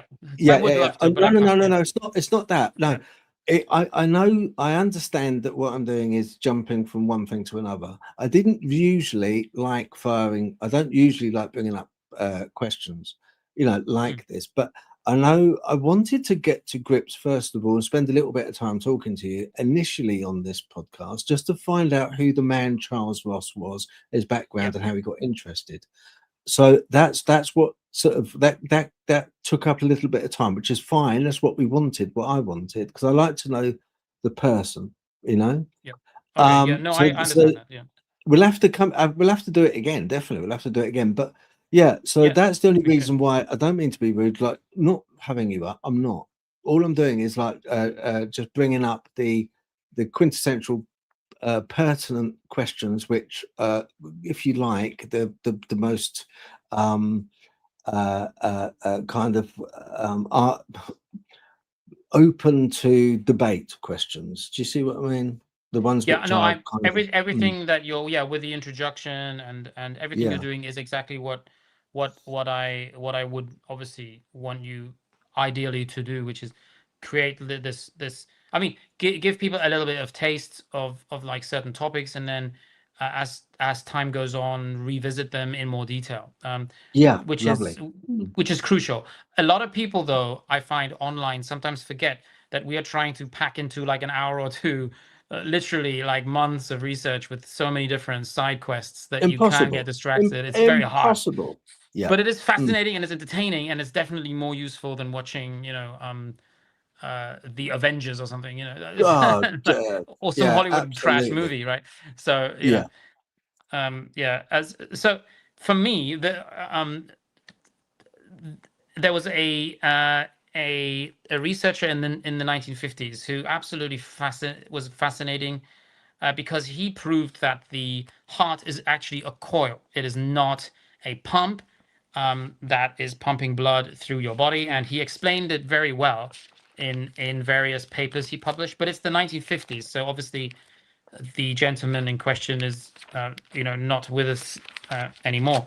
But it is funny how it is connected to like the Schrödinger wave equation, the function of using copper coils to generate electricity, piezoelectric, which is basically like a basalt and granite friction through natural movement of creating electricity with pressure from crystals, and this electrical and particles, if they are put in the right environment, creating natural electric energy. Now, electricity is everywhere around us, so why wouldn't it be in our body?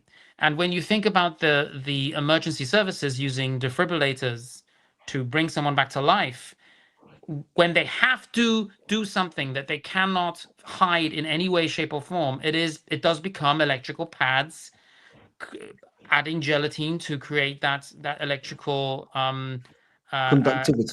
conductivity. Yeah, that's the word. Thanks. And you are actually isolating the heart at that time.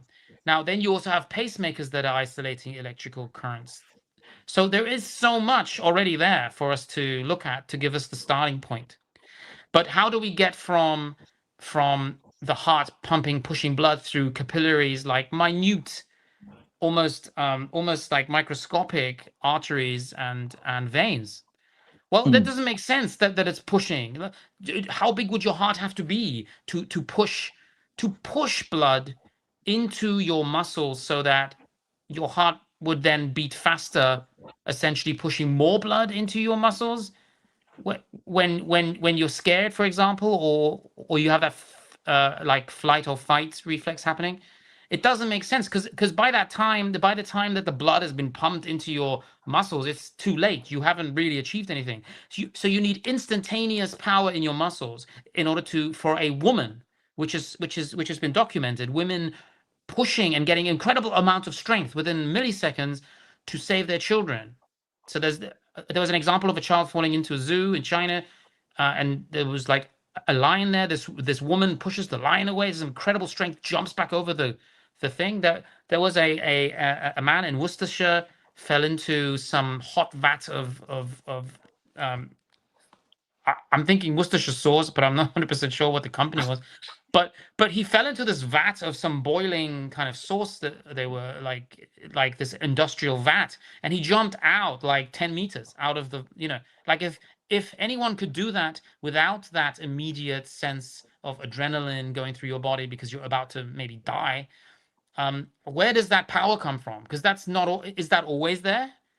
Is that power always there? And this was my starting point. Then I looked into the study of the 1950s, where this doctor was inviting people to come to Norway to look at his findings, and he was unraveling cow hearts, human hearts, all kinds of mammals, mammalian heart tissue, and basically he just unwound them, and there was this long kind of what he termed, this is his phrase, he coined the phrase Gordian knot, which is this spiral that is contracting and expanding and generating electricity. So the force inside our body, according to I'll try and get his name actually, according to his theory, is that electricity is what's actually life. That's actually the life force of the human body. That we are these kind of salt batteries, if you like, generating electricity. And the heart is generating about a watt per heartbeat. The heart beats around 100,000 times a day, which is an incredible amount.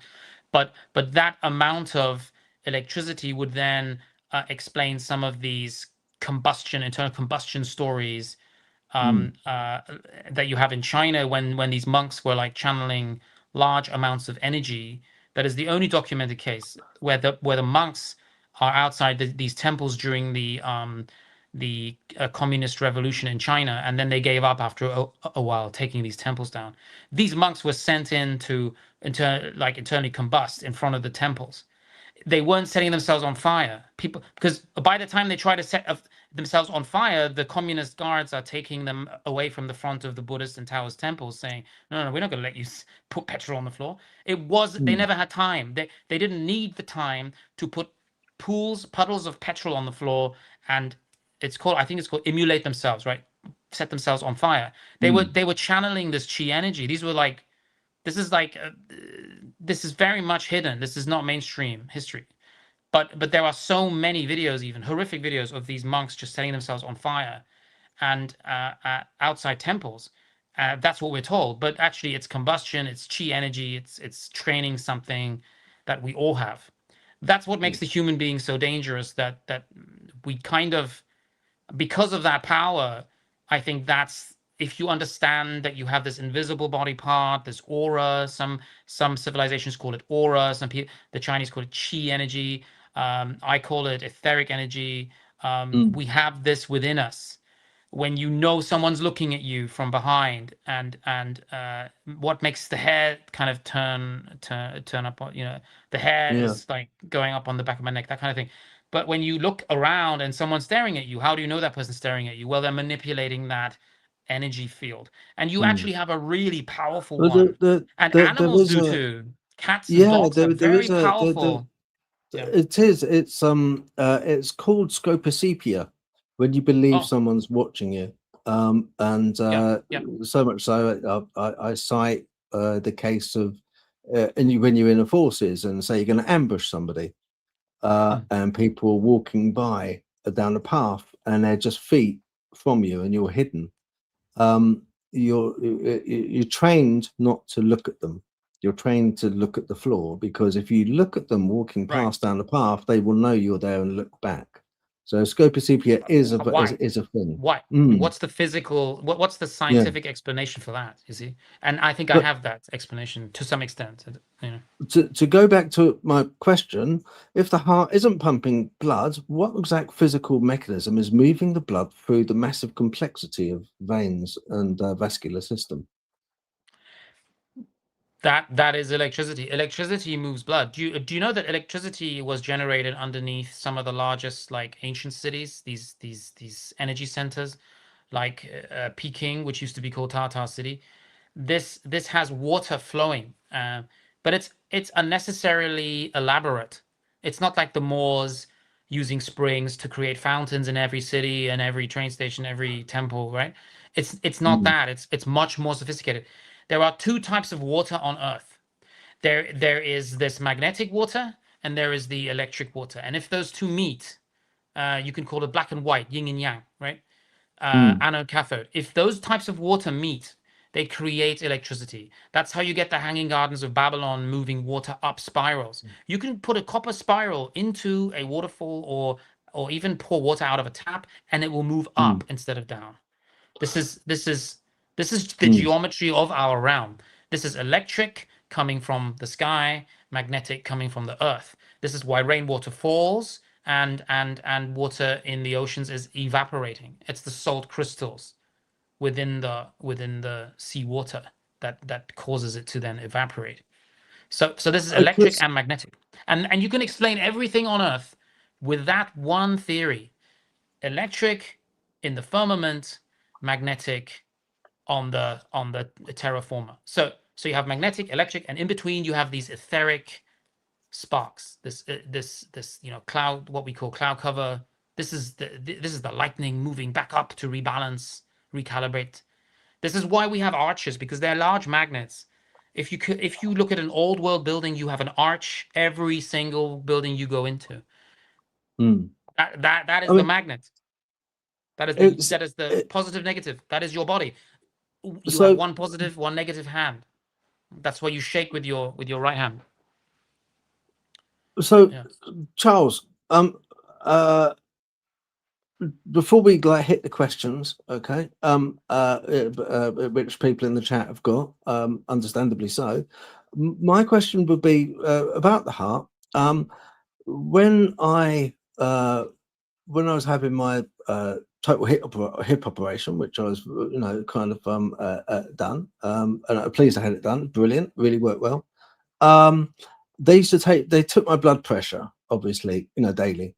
So the blood pressure device is basically an inflated strap on my arm. But what that does is it is able to put pressure on particular veins and arteries. And that then tells you whether or not the aortic side of the heart, the pressure of the aortic side to the pulmonary side. So the aortic's pushing out blood into the arteries, and the pulmonary side is taking blood from the veins back into the heart.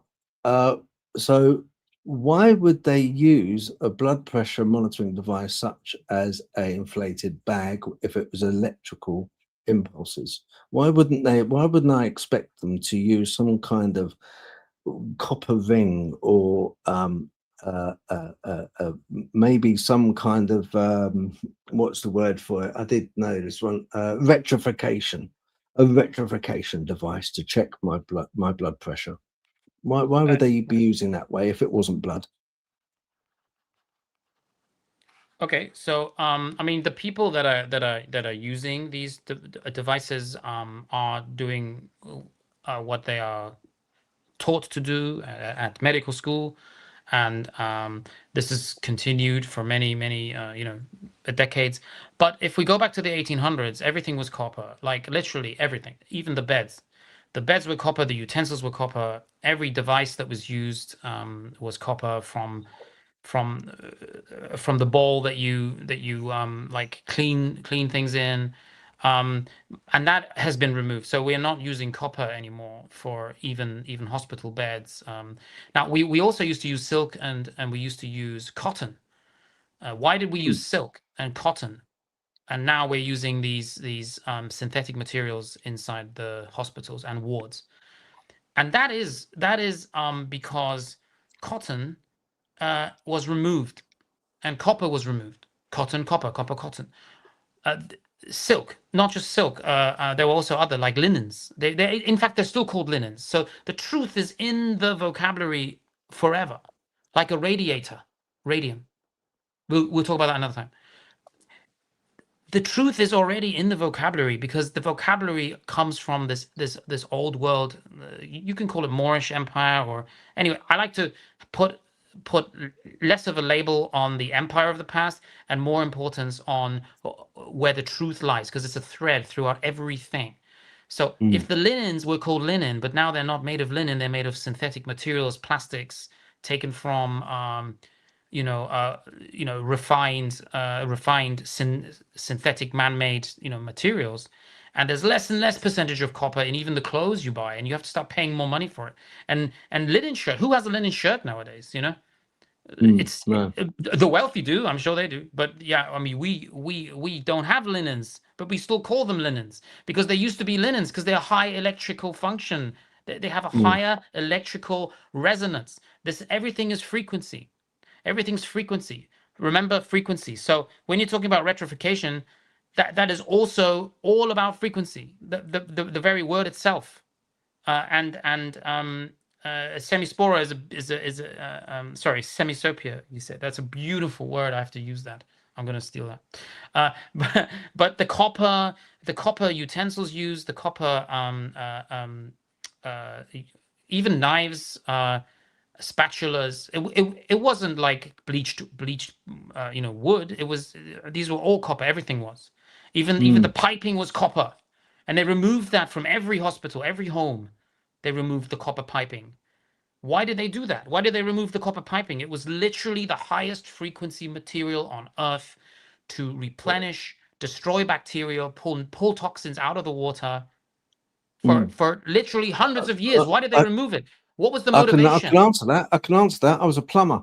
I was a plumber for like 17 years. Okay, I'm out of my league. We stopped putting copper in because of the price. So we used either speed vet plastic pipe most times. The only time we ever kind of like used it was when we were doing certain tails in the kitchen, because there would have to be earth tags put on, in case there was any electrical hit the pipe, and that'd be no good on plastic pipe. So we'd have to put earth tags on. So then we'd use copper. But other than that, that was cost. I've got some questions I'm going to bring up. Right, we've got from Paranormal Short Sessions. Hello, Keith. Glad you're here. His question is, and I'm going to skip the first part, who are the Tartarians? We pretty much know who the Tartarians are, yeah? They're Moorish people, aren't they? The Moors. Yes, it's when the Moors connected and created a one-world empire that originated in Mu, hence the word Moor. But Moor today is the Hebrew word for teacher. So they were really kind of people that moved to different civilizations, teaching everyone this esoteric knowledge. And in turn, they were given, I guess, food, somewhere to stay, materials, apprentices. A lot of the Greeks ended up moving to Africa, sometimes for 10, 15 years, to learn about the truth of the realm, the esoteric sacred geometry of this world, so they could then take all of those stories and retell them in Greece. Many of the Greek philosophers ended up in Egypt, in Algeria, in Morocco, learning. Now the problem is we think that is in North Africa, as I've said earlier. I don't believe it was there. I think it was in America. I think the New World is the Old World, and everything has been inverted. So Troy was York or Yort. Every time we had a reset, they changed the vocabulary, they changed the alphabet too.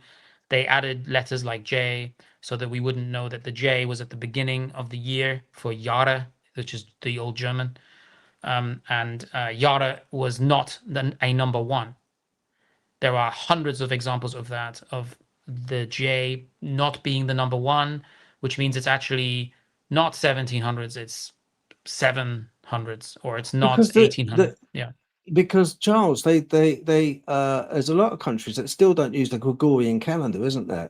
You've got Ethiopia uses the Ethiopian calendar, or the Ge'ez.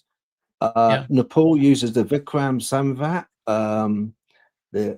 Iran uses the Solar Hirish calendar. And certain Orthodox Catholic churches use the Julian calendar for well, they still use it for teaching.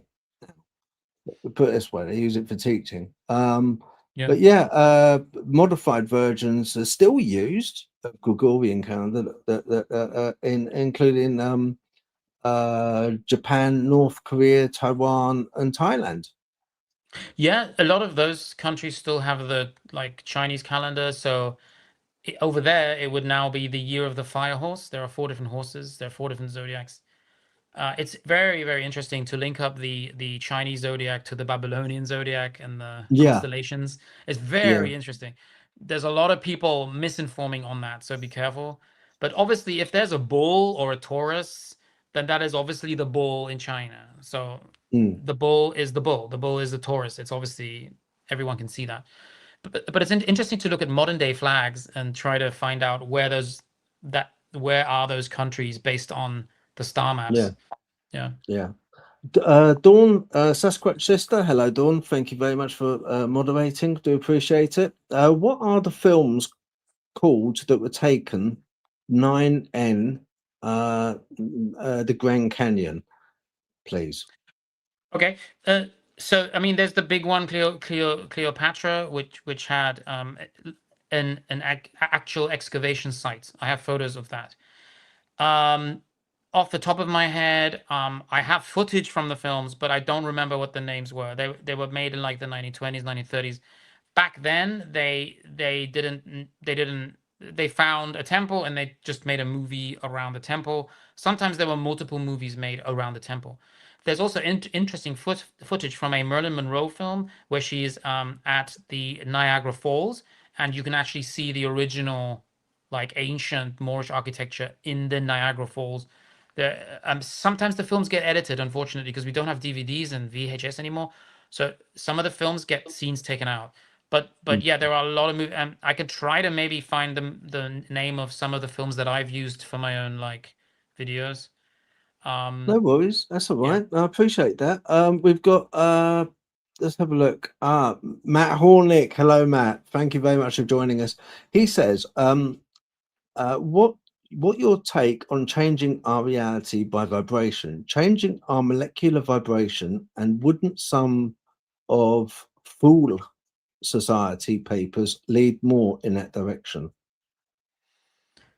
Yeah. I mean, I have read some of the Thule, which is sort of like almost the esoteric knowledge of the Third Reich. It is absolutely fascinating. I completely understand why they have told us that Hitler was this like evil person that we shouldn't look into, because when you do look into the amount of technology that was brought into our reality during this World War II period of time, and then when you look into who is the real Hitler, so the real Hitler is not that person that we all know with the mustache. That's one of 4 different actors. Which one of them is a Reverend, Charlie Chaplin, Walt Disney. They all had a turn at playing Hitler for different kinds of footage. When you look into the history of Hitler and the Thule Society and who he really was, then it's pretty mind blowing. But it takes a lot of time to get into, because the conclusion is basically so crazy. Like what you end up finding out is that Hitler is related to a lot of people that are in prominent positions of power today, and that he was nothing like what you think. He was an Austrian Moorish lineage of the Rothschilds. It's not anything like what we are told, what the mainstream is, which also makes you doubt a lot of things, like the population, the amount of people that were used in the war, the amount of people that died, because World War One and World War Two only have like a few kind of decades in between. There wasn't time for like another generation of young men of fighting age.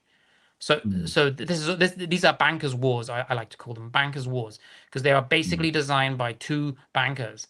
You have the Warburg in Berlin and the Warburg bankers in London. They are brothers, and we are told they never communicated. And when you start looking into it, you realize that this is all just to destroy a country. When you realize the Moorish history of Dresden and Coventry, the Moorish elephant symbolism of Dresden and Coventry, you understand why those 2 cities had to be removed for this to carry on. Yeah. Thank you, Charles. Matthew Hornick. Matthew's from a Facebook page, Blue Mountain Paranormal. He's quite a knowledgeable guy. Should look him up. It's quite good. So would you consider, he says, the energy? So would would you consider the energy be considered your spirit or soul? The electrical energy, I guess. Your spirit is not your soul. Your soul is something else. Yeah, your soul is actually who you are. Your spirit is what you've been given within this matrix, this reality. Yeah, 100% your spirit. Yeah, that's a good way to talk, to actually reference it. Yeah.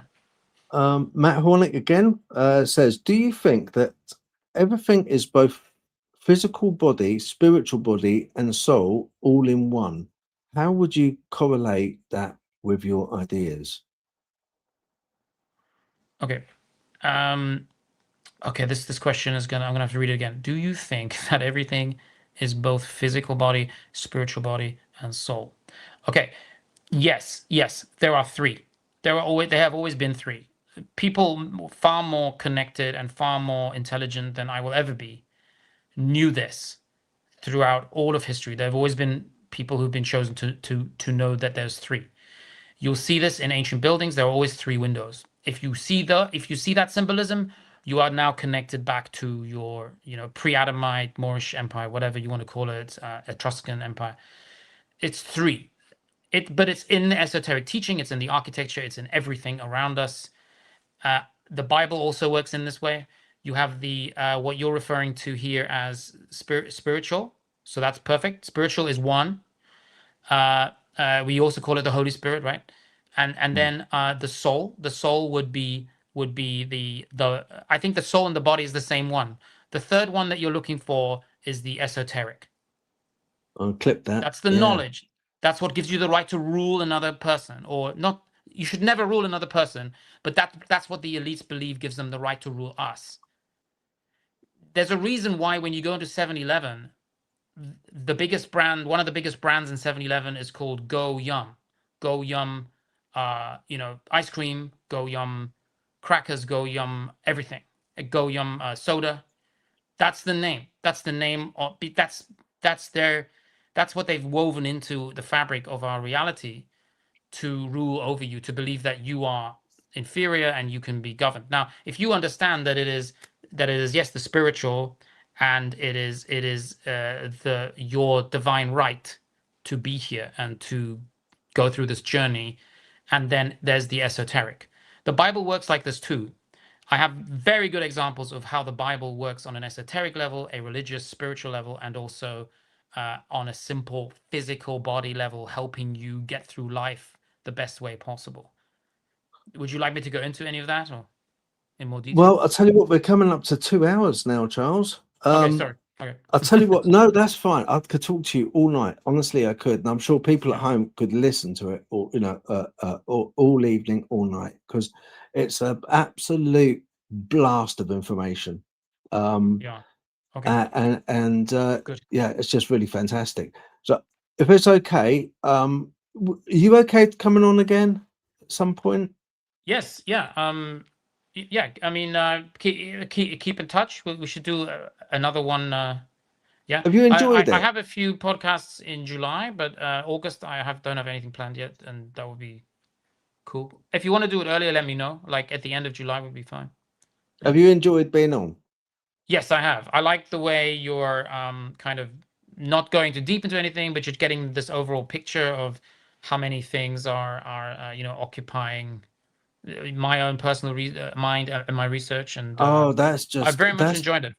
Yeah, I'm pleased about that. That's good. I'm happy about that. I like to sort of get a bit of a rating. That's good. So out of 10, would you say what, 8 or 9? Out of 10. I would say should we give it a 9 out of 10? That's a good one. 9 out of 10. Okay, clip that. Right. But no, I appreciate you being on. And that, let me tell you, that is just the tip of the iceberg for something. Next time we talk, get ready, get your seatbelt on, because I'm going to be asking some really deep dive stuff. Okay. Because I've got my own thoughts as well. And I'm going to be like delving a lot deeper. Okay. So it's like seatbelt time. But I think that's good, because kicking about ideas is the only way we're going to all learn. It is. It is. I mean, it's easy to just read off some like list of dates and times and people's names, but I think putting the human element in, that is the way I think all the great teachers worked, right? From Solon to Epicurus to Fibonacci, even Jesus, like he was sitting talking to people using illustrations. I mean, you could talk about Vimanas or you can talk about jet engines. Jet engines is much more connected to our actual everyday lives, and yeah, I mean, I don't want people to agree with everything. I like to debate. I like to have people have their own like take on things. But yeah, I mean, truth is a frequency. I believe. I believe everything's frequency. And Well, look, yeah, are you okay? I've got a couple more quick questions. You okay with them? yes, I'm All right, okay with okay. Let's hit it. All right, it's just one of these things where you just sparked something off in me. It's brilliant. Right, talking about Jesus. Okay, you reckon that he's related, or Genghis Khan, Jesus? You mentioned a theory, right? Yeah. Because I've done research on you, which connects Genghis Khan and Jesus Christ, potentially sharing the same lineage or being the same figure. Now, can you elaborate on how a famously brutal conqueror and a peaceful spiritual teacher intersect in your revised timeline? Okay. So the timeline. Yeah. Okay. All right. Let's talk about Jesus first, because that's what really we should go through Jesus. Start with Jesus, and then try to connect Jesus to Genghis Khan, Kublai Khan, that whole Khanates, or which is where we get the word Khan, Kaiser from. So that is all connected to like even Europe, Germany, Austria. So the Mongols, I have a brilliant image that I found, quite an old document that shows a group of elephants with these archer towers, and it says underneath, Moorish Tartarian war, a machine, or not war machine. It says something like war rook, because the rook, it was this elephant that was mounted like a moving castle, as we see in chess. We see a castle that moves, right? So the rook in chess, I think, is also is the moving castle. So linking the Mongolian Empire to the Tartarian Empire is one of those steps that you can go forward into understanding what's been hidden. Then you have to look at the Tartarian Empire, and you have to look at old maps, and you see that they are always the kingdom of Christ. The kingdom of Christ is on almost all of those maps. That also gives you the motivation why Tartaria was hidden, because it's the real, or what I think is the actual Jerusalem. That's what Solomon was also a king of. So you can connect Solomon to Tamerlane, to Genghis Khan, to Jesus being one of those, the original king, through Mary Magdalene. Now that means you have to research Jesus having offspring, which is not canon. That is apocrypha kind of information. So you have to look in other books like Book of Jubilees, Book of Mary.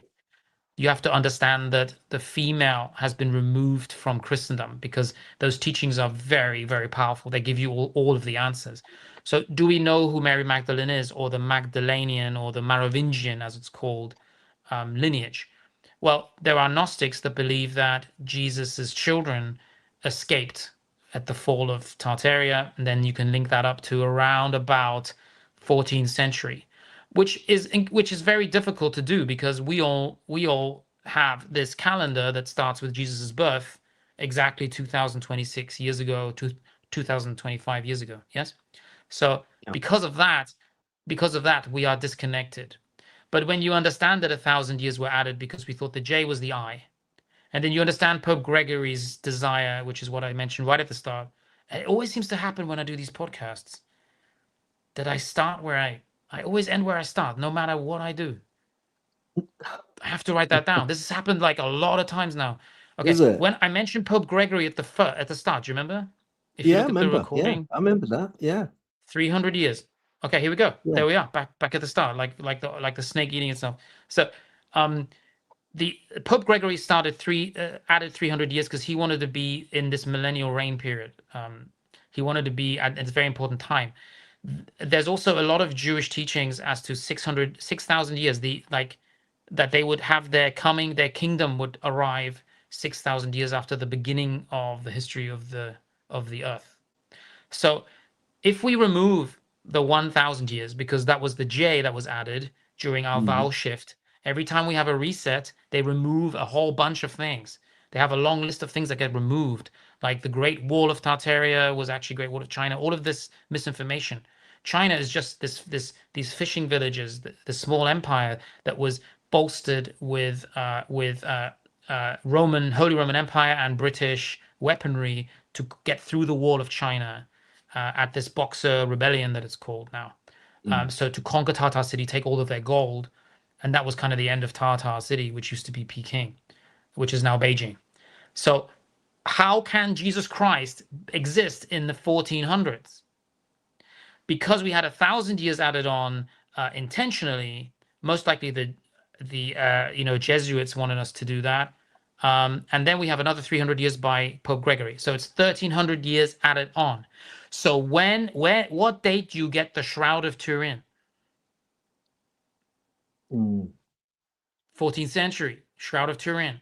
Now, Shroud of Turin is incredibly powerful because there are certain like we can go into this one day with the chemicals, even the fabric itself, the method of creating the fabric. It can be placed very, very well within a few decades. Or so if that's Jesus's death, then you have this resurrection that inspires the whole world to the point where Constantine decides to abandon all the Greek Roman gods and just follow Jesus Christ, creating the Roman Catholic Church. That's the highest frequency there's probably ever been of a single person ascending to such a height where everything he says is remembered for hundreds of years, to the point where one of the biggest, most powerful empires in the history of the human race removes all of their fallen Nephilim gods, because all of these gods from Greece were all demons that wanted to create themselves or rebuild themselves, recalibrate themselves, and pretend to be gods. So you have Mars, Juno, Venus. If you look at even the teachings of like Vulcan, and these were demons that wanted to become worshipped as gods, and they were for a long time. But imagine Constantine can't control the human race, can't control the colonies, can't control the empire anymore. And then you have this 711 AD invasion of Europe, and this building of Europe, and the first universities like what is it called? Anyway, the first universities, Cordoba, Al-Andalus, Alhambra, and this sudden knowledge, this high frequency that was obviously a ripple effect of Jesus Christ himself. And 711 AD is exactly where we would be roughly now, actually, if those 1,300 years were added on. But this is just a theory, but that places Jesus Christ, and the shroud, and that gives validity to the Shroud of Turin, and people believe that was 14th century. But yeah, I mean, I just want to double check the Genghis Khan and Genghis Khan timeline of conquest, because I think, Charles, what I was getting at really was they're so quintessentially opposed in character type, and indeed, and in their deeds. What makes you think that they're the same person, one of the same person? That's what I was really, Oh, I don't think they're the same person. That's not my theory. I don't have that theory. I do think that there is a connection between the Genghis Khan, Merkids, Tatars, Jamukars. I think these are all tribes of original tribes, Hebrew people. I don't think Genghis Khan had an epicanthric eye, for example. I think he had red hair. I think there's some illustrations that I've found. So Genghis Khan invades in the 13th century, and you have this invasion into northern China, and then obviously he gets all the way to Austria and Vienna, and that's kind of a very kind of interesting connection there. But even today, you have you have the grave of Genghis Khan with all of the crucifixes put on top, because there is this reference to Christendom even within his tomb today.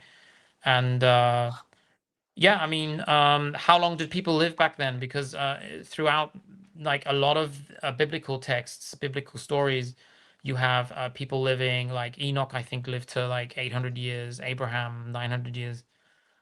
So when you're in this higher frequency and you really understand like how the realm works, and you're not under attack, and I guess, yeah, I mean, does Genghis Khan's conquest of Europe or of China, was that always like some kind of brutal attack?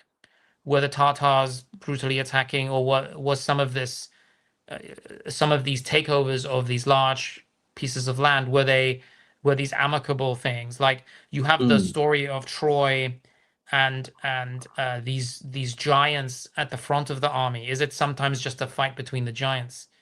Are people always running into a battle, getting Well, massacred? And I think on the sometimes it next, wasn't. Like, you've got the story of Achilles and Hector. You've got the story of der Größe, Friedrich der Größe, who decided to fight, I think, one of the French giants. They had also Moorish giants. But you have to look into the history of France, into the history of the black nobility in France, Germany, Austria, Norway. Even the Dutch had these massive giants. The Prussians had this unit of massive. but that's black one giants. thing I want. That's one thing. Next time you're on, that's one thing I want to cover with you about the giants. I definitely want to do that. So listen, Charles, we've got to wrap it up here. I could, like I say, talk to you all night, and I do appreciate you ever so much being on. I know everyone watching appreciates you, because you've expanded people's train of thought, which is the main thing. That's the main thing. People at home, if they're anything like me, they'll be listening to what you said and thinking, do you know what? That guy's got a point. That guy's got a point. And then hopefully digging around, looking in a bit deeper, and following your Facebook page. Please follow on his YouTube, okay, as well. You'll find all the descriptions and links. Let me say that again. You'll find all the links in the description, okay, on this video. So go click on them, find them out just right there. If you don't mind just staying on for 2 minutes, I'm going to take your screen, but if you can stay on just for 2 minutes, it will look like the show's ended for you, but it won't be. Okay, I just want to have a word with you afterwards, if that's all right, just to get some dates and stuff. All right, people, thank you very, very much, and I appreciate Charles. Thank you. I'm going to take your screen now. Thank you, mate. Bye-bye. Okay, bye-bye. Right, okay, that was fantastic. Everybody, want to thank you as well. God bless, take care, all right, and enjoy the rest of the weekend. Thank you for watching. Okay, bye-bye.